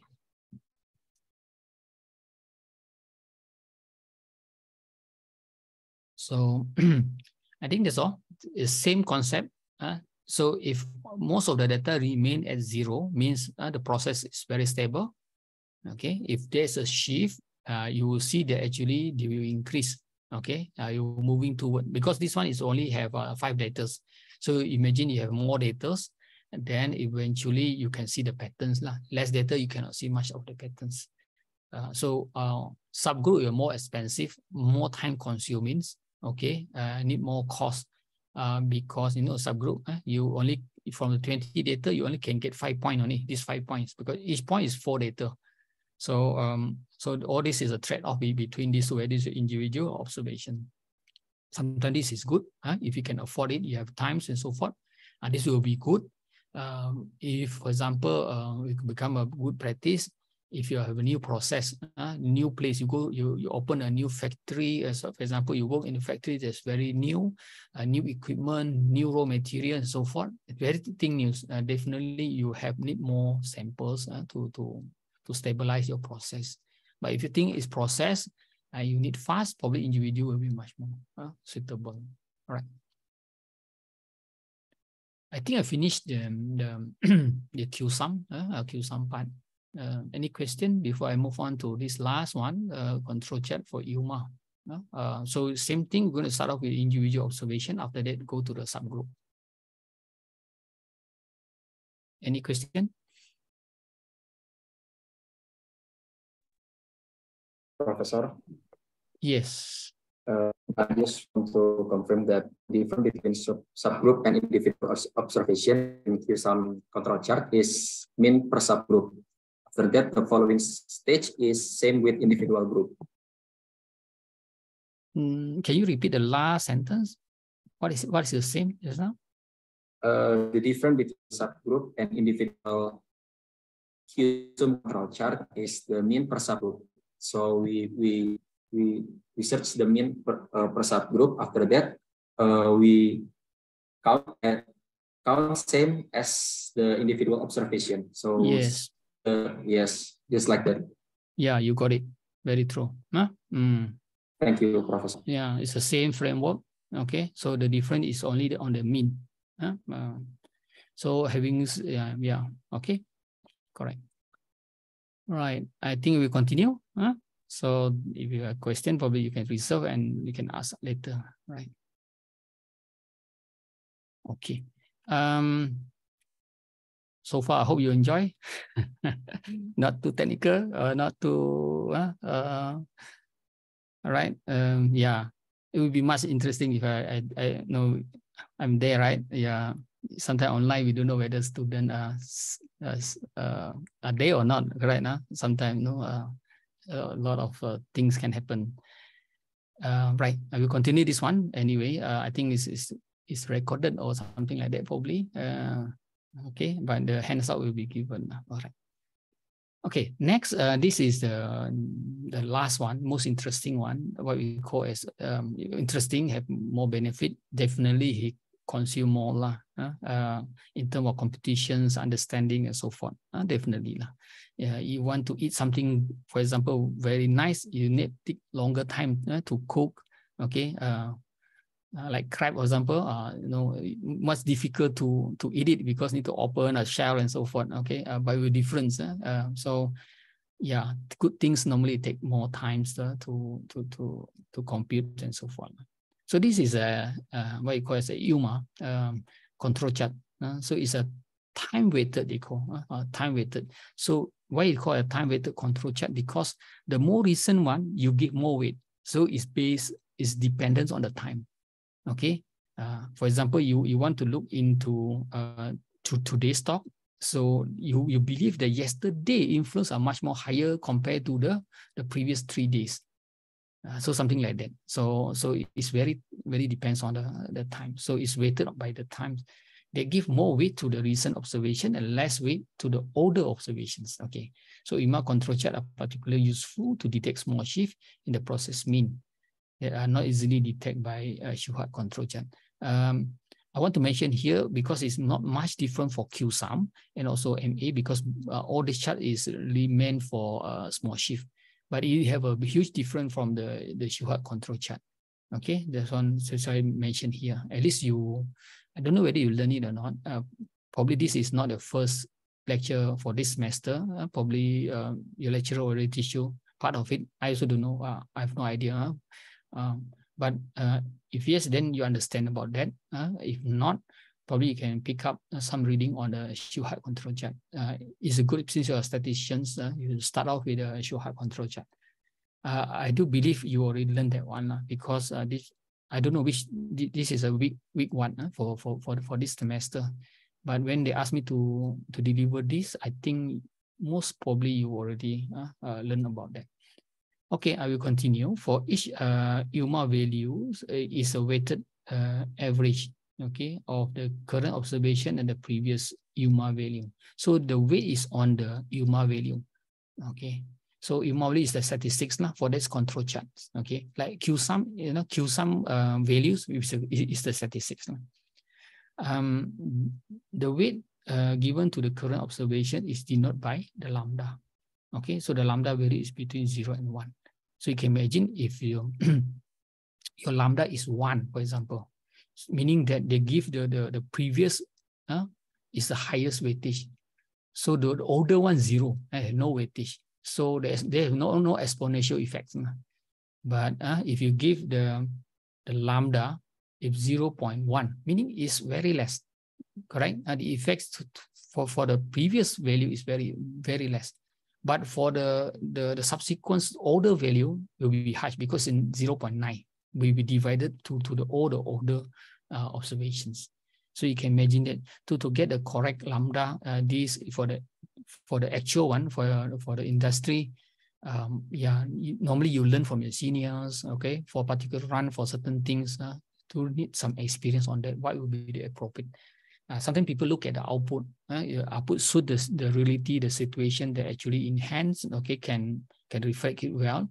So they keep that values, many things. But this is a good starting point that at least you know.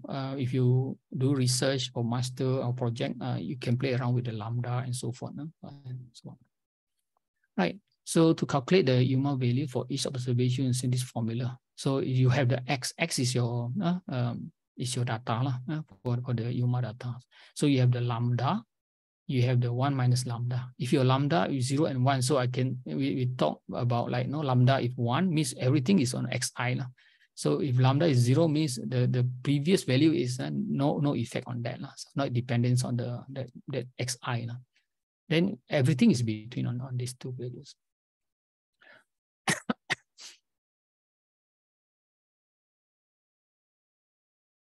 So the lambda determine the weight given to the current observations. A large lambda give more weight to the current observations.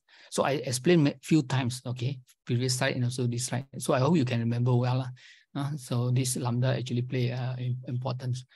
Not to try to remember it, but to understand how the lambda function. So plot the UMA value. So the UMA value will be the Z, just now the one, okay, over time to create a UMA control chart, okay. So interpretations, the UMA control chart plot UMA values over time. So you have that one. So if the process is in control, the UMA value will fluctuate around the process target means, okay. So it will fluctuate on that, like a white noise. So if we have a certain upward trend or downward trends, okay, for these UMA values, suggest a shift in the process mean, okay. So the shift, so this one is very similar to Q-sum to other chart also. The shift can be estimated as a difference between the process target mean and also the recent values. Okay. Now we have the example here. Using from Montgomery's book. Okay, if you refer to Montgomery books for statistical process control, so you have this data lah, the viscosity, viscosity, the Kegiatan, right? So we're going to use this library for UMA. You need to have you need to load this library, okay, the QCC libraries. Then after that, okay. Then you have this data, for example. So this is data is your X. Then you have this UMA function here. Inside this library, you have these UMA functions. So you're going to take this X, okay. Then you can put the lambda here. Just now the lambda 0.2. So you can imagine that actually the previous observations is 20%. Okay, it's weighted 20%, the previous observation. And the rest is 0.8% until the end.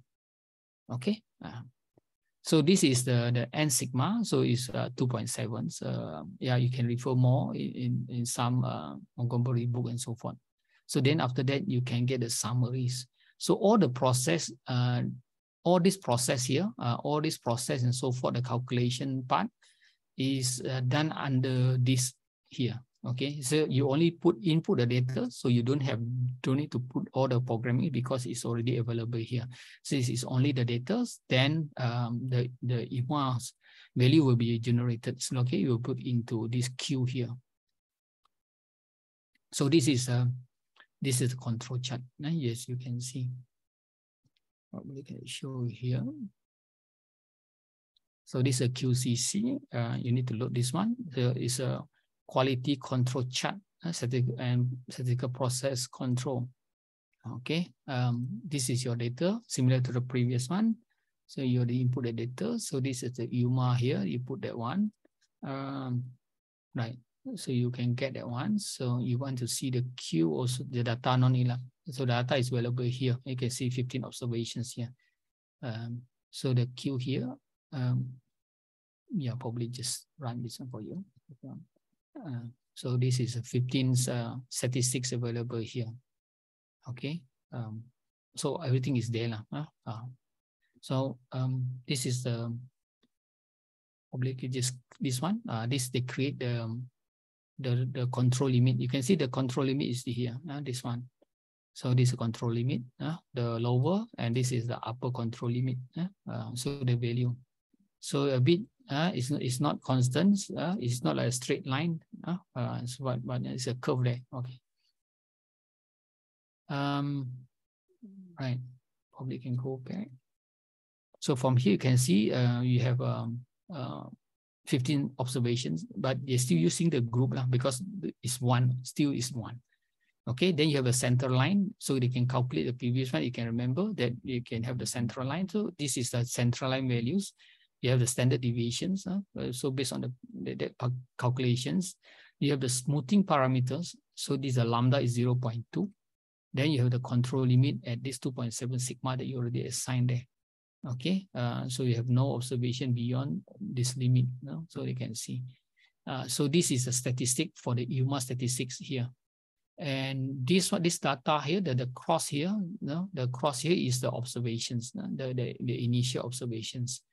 But after that, you change it to UMA statistics here. Then you can see this on the bullet dot here. So this you can see it fluctuates here and so forth. Okay, it's very near to the target value, near central lines. As you can see, not much effect unless here a bit here on the upper, but still inside the control limits. Okay. All right. This example compute the UMA control chart for subsequent 15 viscosity measures. The weight for lambda, we use 0.2, meaning the remaining is, will be 0, and it will be distributed throughout the older observations or the previous observations. Then you can see because the function look in that way, okay, so it's exponentials. That's why I call it exponentials, weighted. So the parameter we set as 2.7 there. This is 2.7 from the process mean. Then you have the summary Q there. They show you that one. So to interpret this chart, so if UMA values fluctuate random around the center lines and remain within the control limit, the process is basically statistically in control. So any of the UMA value exceed this control limit, it show a non-random patterns. Okay, like so this one warrant for investigation due to the process is our control. So this will be the situations. Okay. So we're done with the individuals one. So this will be the last part is for the subgroup observations.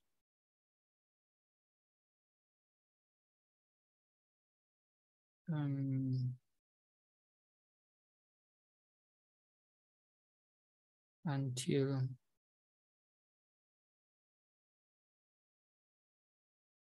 I think we still have just enough time. Half an hour. 4:40, right?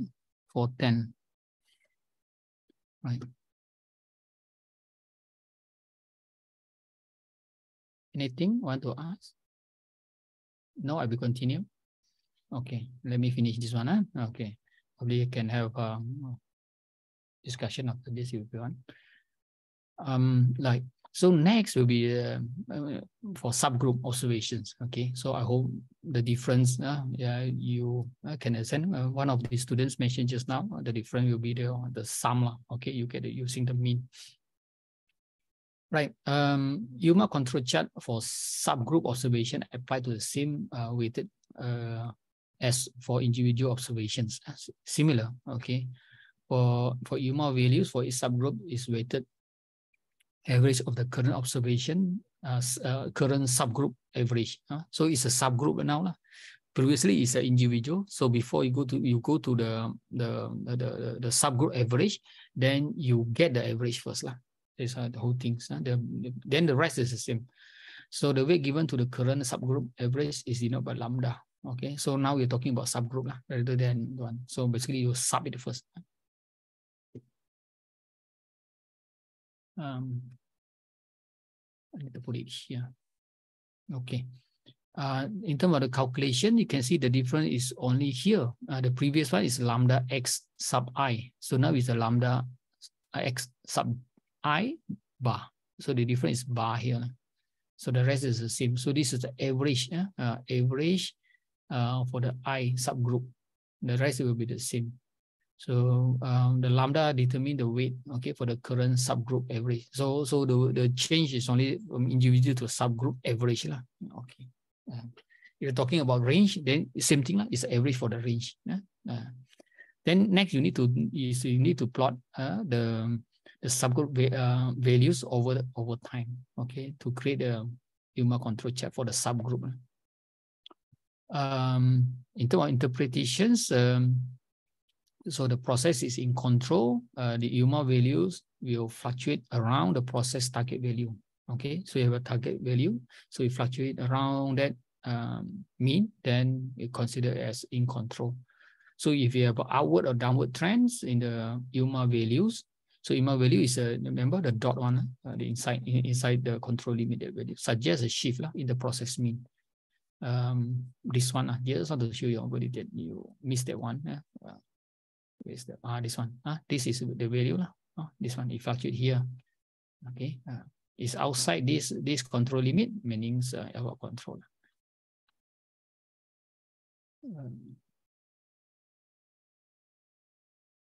Yeah. So the shift can be estimated as the difference between the process target or the mean and the most recent UMA values. Okay. So I'm going to give one example here. Okay. Piston rings data. So first we load the data lah. The data is huge, got around 200. So not possible like the previous example. You have data, then you assign to the one you put in one by one. So this one we just grab it from R. So this one is for learning purpose. The data is already available. People use. So you're going to use this one, the piston ring data. So if you remember, you're like motorcycle car, you have the piston ring, the piston. So you have the diameter, bigger the diameter, meaning the car or the motorbikes have a bigger CCs.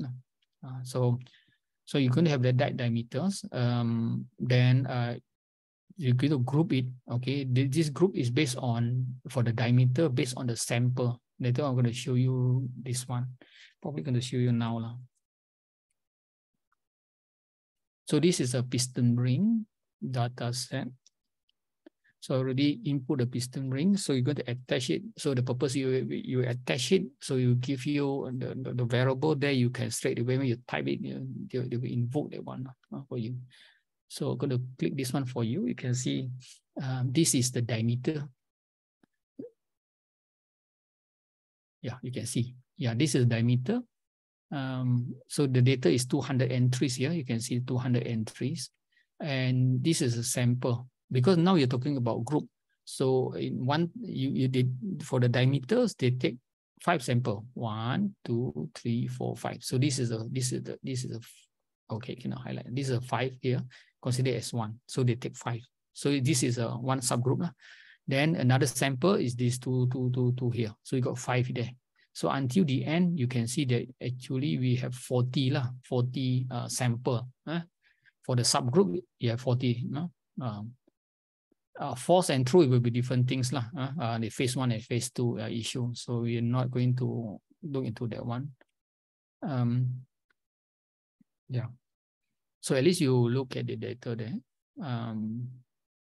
So what you need to do is that we're going to assign the QC group. So you're going to use this group to understand more about this group. You always can go to help and to find things and go to internet, okay, and so forth. You can learn more about that one. Like the UMA, if you type that, you can get the understanding on that. Okay, probably you already know on that. So I will click this one. Then for the diameter, if you see, this is your data for the diameter. This is the diameter. Right. I go back to the previous one. Right.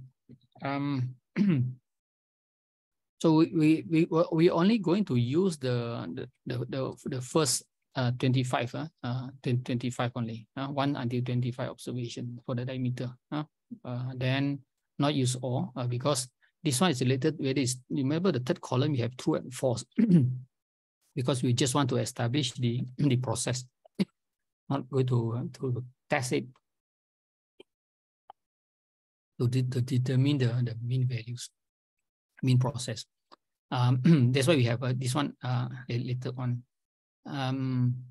Yeah, this is basically just want to show you the one. So you have the lambda and also the sigma, the n sigma here we use 3. The previous example you use 2.7. Okay, this just variations lah. So see how accurate you want. Some people use 2, some people use 3. Why use 2? Why use 3? You always can imagine lah. I think you learn statistics, probably you can interpret it. So that one will be on that. Then after that, we're going to have a new data to see if in the situations you want to establish the process mean until the 25. After that, from 25 to 40 status. Okay, so that one is for example, it's a real data. You want to see whether the process is out of control or not.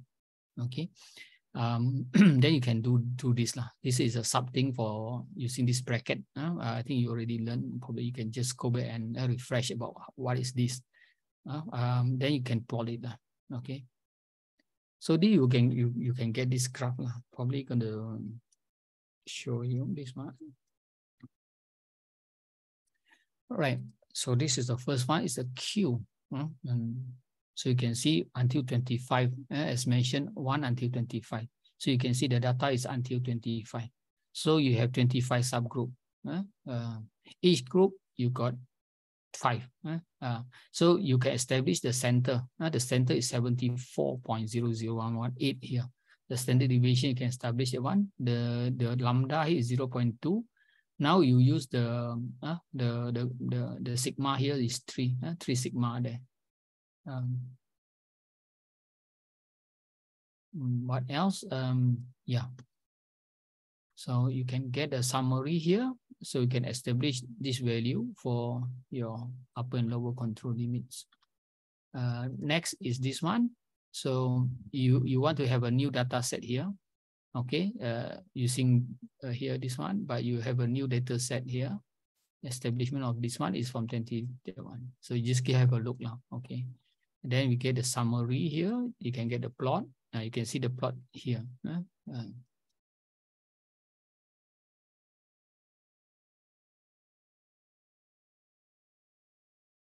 But you can see this one. You can see the one. So this one just want to establish the mean. So the mean is 74 point something. So this is 70. This center line here.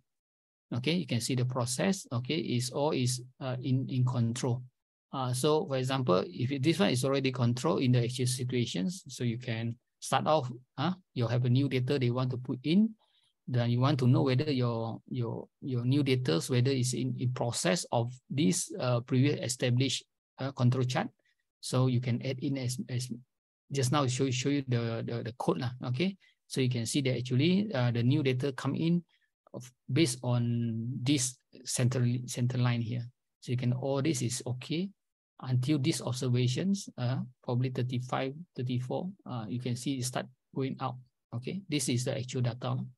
So you can see even this here, you can see the going up. So if you're not doing this, you will know because if you use straight away until 40, you don't have a new data, and the mean is based on the 40 data. Okay, so there's a situations. Okay, right. So did you put it here? So you can see the difference here. This example used a piston ring data set and apply a UMA control chart to the diameter measures grouped by sample variable. Remember the second column, you have the sample. Okay, 1 to 40 is the one. So you stop at 25. After that, you establish the one, then you continue. So the first UMA control chart compute the first 25 group of diameter measures with a weight parameters 0.2 lambda, the one, standard deviation 3. Then you can get the summary for the Q. The second one, a UMA control chart is computed similarly, but is additionally incorporated new data. So in these situations, you already established the process. This is the process that you want to see. Then the next 15 groups of diameter measure without recomputing the original UMA values. In this example, using UMA chart for online monitoring of the process. So you monitor the things online because you're using the same. So from the summary of the plot, one can interpret the control chart and detect any shift or the process mean. So you can detect actually, they can give you the colors there, actually showing that the process out of controls eventually. So any trend or points outside the control limit could indicate a problem of the process. So so you can see you are able to identify from the data that actually is the process out of control. But if you merely looking at the data, is very difficult, right? So the chart will be very meaningful, right? Last but not least, so this here show you some of the applications of control charts. In what industry? You can see the industries can for manufacturing, okay, for monitoring process, product qualities, and detect shift in product process to maintain consistent output. Manufacturing is about repeatability of the products, so they look into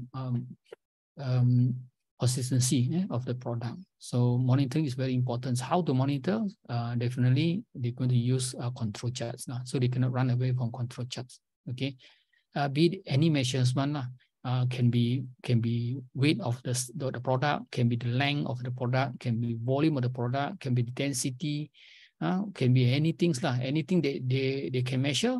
They want to make sure that measurement, that variables, that product, that qualities, the characteristics of quality is in that particular things that they want, the characteristics they want. So you can use control chart. In finance, analyze stock price. This I mentioned a few times about stock price, okay, and financial indexes to identify trends and detect changes in market conditions. So this one also see changes. So in medicine and business or in finance, so they can use this one also to detect. Healthcare, healthcare to monitor patient outcome or treatment effective over time. So longitudinal studies, they want to identify the health. So they also can use also to monitor, identify patients. Okay, in anything they can measure. Energy, okay, track energy consumptions, okay, in terms of electricity use and so forth. Okay, or equipment performance, optimal usage, maintenance efficiency. Supply chain also, monitor supply chain performance, deliver on times or not.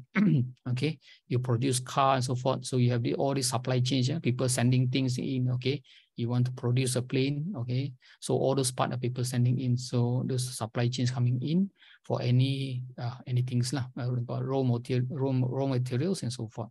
So you need to monitor the suppliers basically so can be used also. In service industries, okay, another customer satisfaction metrics industry. So teaching also is one of the industry. Any services, okay, you can think of they actually have giving service, but they charge you consultation and so forth. They always need to identify how satisfied is their customer. So this one also can measures. So the measures they put into a dashboard, okay, to monitor, so easy for them to detect whether the satisfaction is within that level or not. Okay, so there will time to identify area of improvement and maintain high service. So you can imagine it's not only this list you can extend it. So you want to do, for example, for research, for project and so forth, you can identify the area that you want to do and so on, which one actually can bring you forward much better to be accepted in industry. So you need to see what industry you are interested in. So if you're interested in finance, for example, or manufacturing, so probably you need to think more on that. Okay, how you can showcase your understanding for that particular thing using any statistics tools. It can be control chart, it can be modeling, time series, whatever. Okay, so you need to somehow start thinking about your future. Okay, or further study probably. Probably some are very keen toward the healthcare, so you need to start doing that and get the data and to analyze. So and come to interviews, so at least you have some subject to mention that something is related to their industries. So some point for you all. So another 2 slides, okay, just to recap the main concept what we have learned today. So control charts play a crucial role in statistical process control by helping to monitor and improve process over times. So is one of the main topic. If you learn statistics, okay, you have a degree in statistics, definitely you learn about logistic regression, time series, and one of the important one will be control chart, okay, stochastic process and many other things, multivariates and so forth. So so if you graduate, so this will be one of the things because it helps you to monitor. So you go to interview, I say, what you learn in statistical process control. So at least you know, okay. So they help you to monitor things and to improve things, okay, to identify if there is any shift or not. So you need to know lah. If not, then we have problem. Okay, we all okay. Right. Then another thing is the moving average, cumulative sum, and also exponential weighted moving average. 3 types of control check explored today lah. So for a second meeting, we'll go for the multivariate. Okay, something more tense because it's multi. Right? Now we're talking about single variable, univariate. So later on we talk about have more. So the MA chart is a simple way to monitor a process based on average. So just purely based on average and recent observations. As I mentioned just now, very, very straightforward. For example, stock. You have a daily price, then you want to monitor in terms of their average for the weekly. So you average it. So then you have the moving average. This is a very common, then you can see the patterns. For the QSUM chart, allow for the early detection for small shift in the process mean, also can for variability by accumulating the deviations of an individual observation from the reference values. As for UMA, strike a balance for offering sensitive to small shift to the QSUM while maintaining the easy to interpret, see the control. So because the control chart is very easy, so you can see the bar there, if they fluctuate in the center line there, okay, already reference lines, then you can see that actually the process in control. If not, then it will be a bit out of control. So easy for you to monitor. Control chart can be used in various sectors for manufacturing to service industry. And just now already mentioned, elaborate a bit on that. So they assist in identifying spatial cost variation, provide valuable information to provide the process, to improve the process. They can be implemented in real time monitoring system. Just already show you real time, for example, 1 to 25 groups there. Then after that, just continue. So the process is always like that. Okay, you can just put in new data. Okay, then the thing will work lah. Okay, you just need to run it. Then it can monitor for you. So this is called a real-time monitoring system. Help you to detect the process shift lah. So I was given 10 I think it's almost times. So I think that's all for today's class. So thank you very much for your attentions. I wishing you all the best. Hope to see you again. Okay. Another 2 weeks. I think 2 or 3 weeks probably. Yeah. Yeah. So 2 weeks. 2 weeks time. Later. So thank you very much. Sorry taking up your time. Probably 2 hours. Yeah. So thank you very much. Hope it's not too lengthy and not too difficult to understand. I hope my explanations you can understand well. So I wish you all the best and have a good day today. Thank you very much. Assalamualaikum warahmatullahi wabarakatuh. Back to you. Waalaikumsalam warahmatullahi wabarakatuh. Tamaton. Yeah. Or you can ask question if you want. I don't know. After this session is a Q&A session, probably.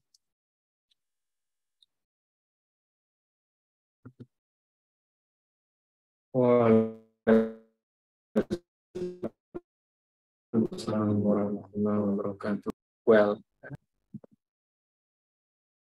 not clear.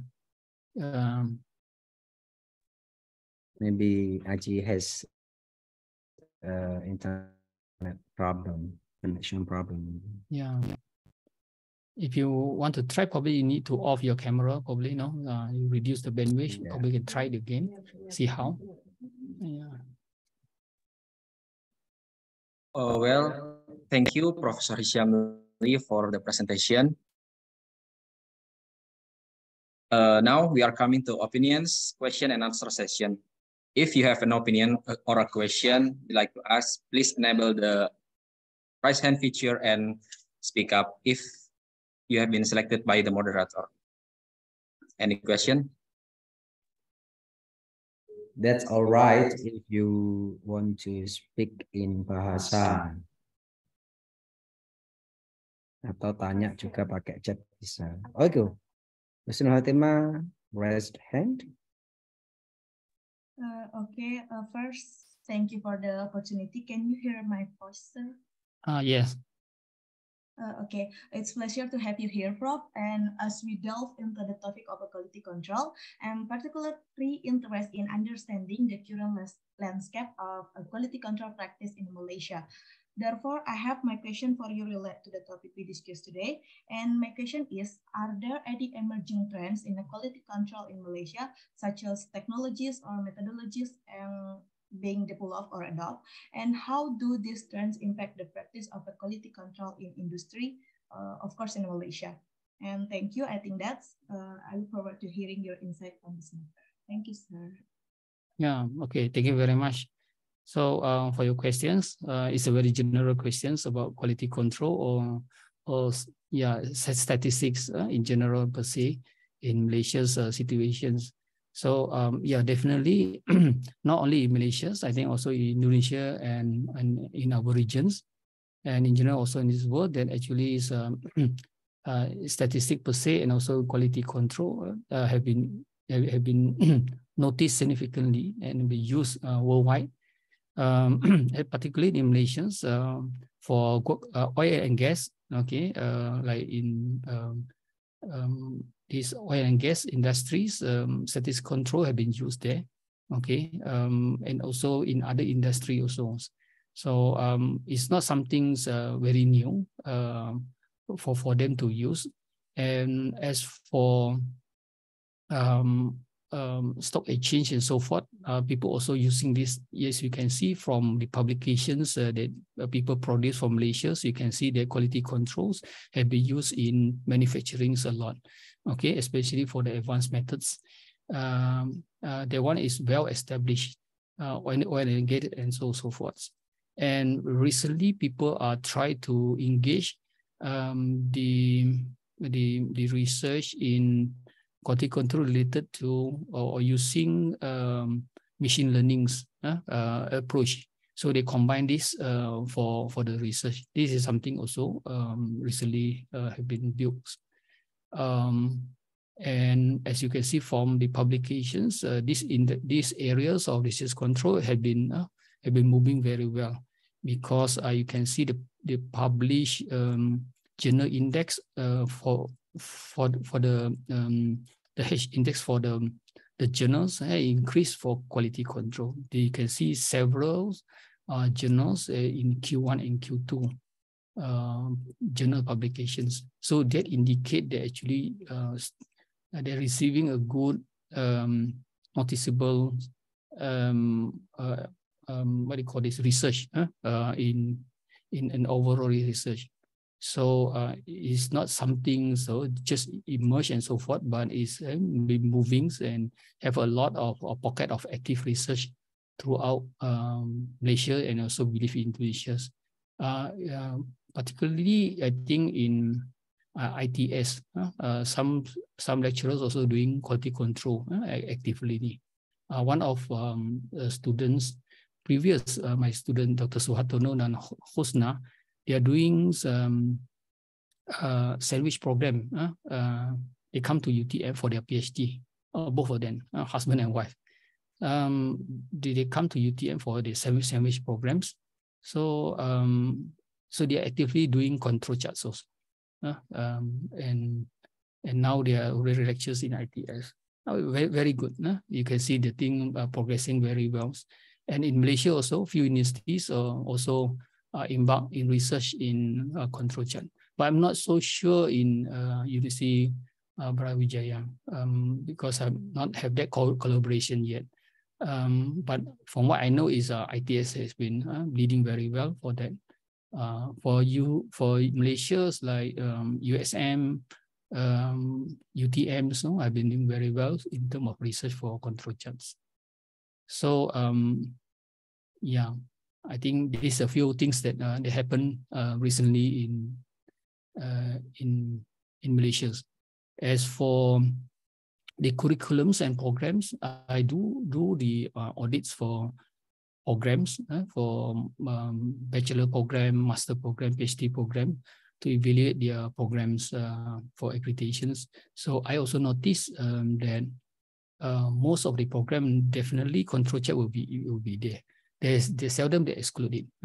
This indicate that this is very important. All after doing the market research, they identify this is needed now, especially for Malaysia market. So with that, thank you. All right, thank you, Professor, for the answer. This, if any question or Husnul Hatimah have any feedback? No, thank you. Okay, thank you. Any other question, please?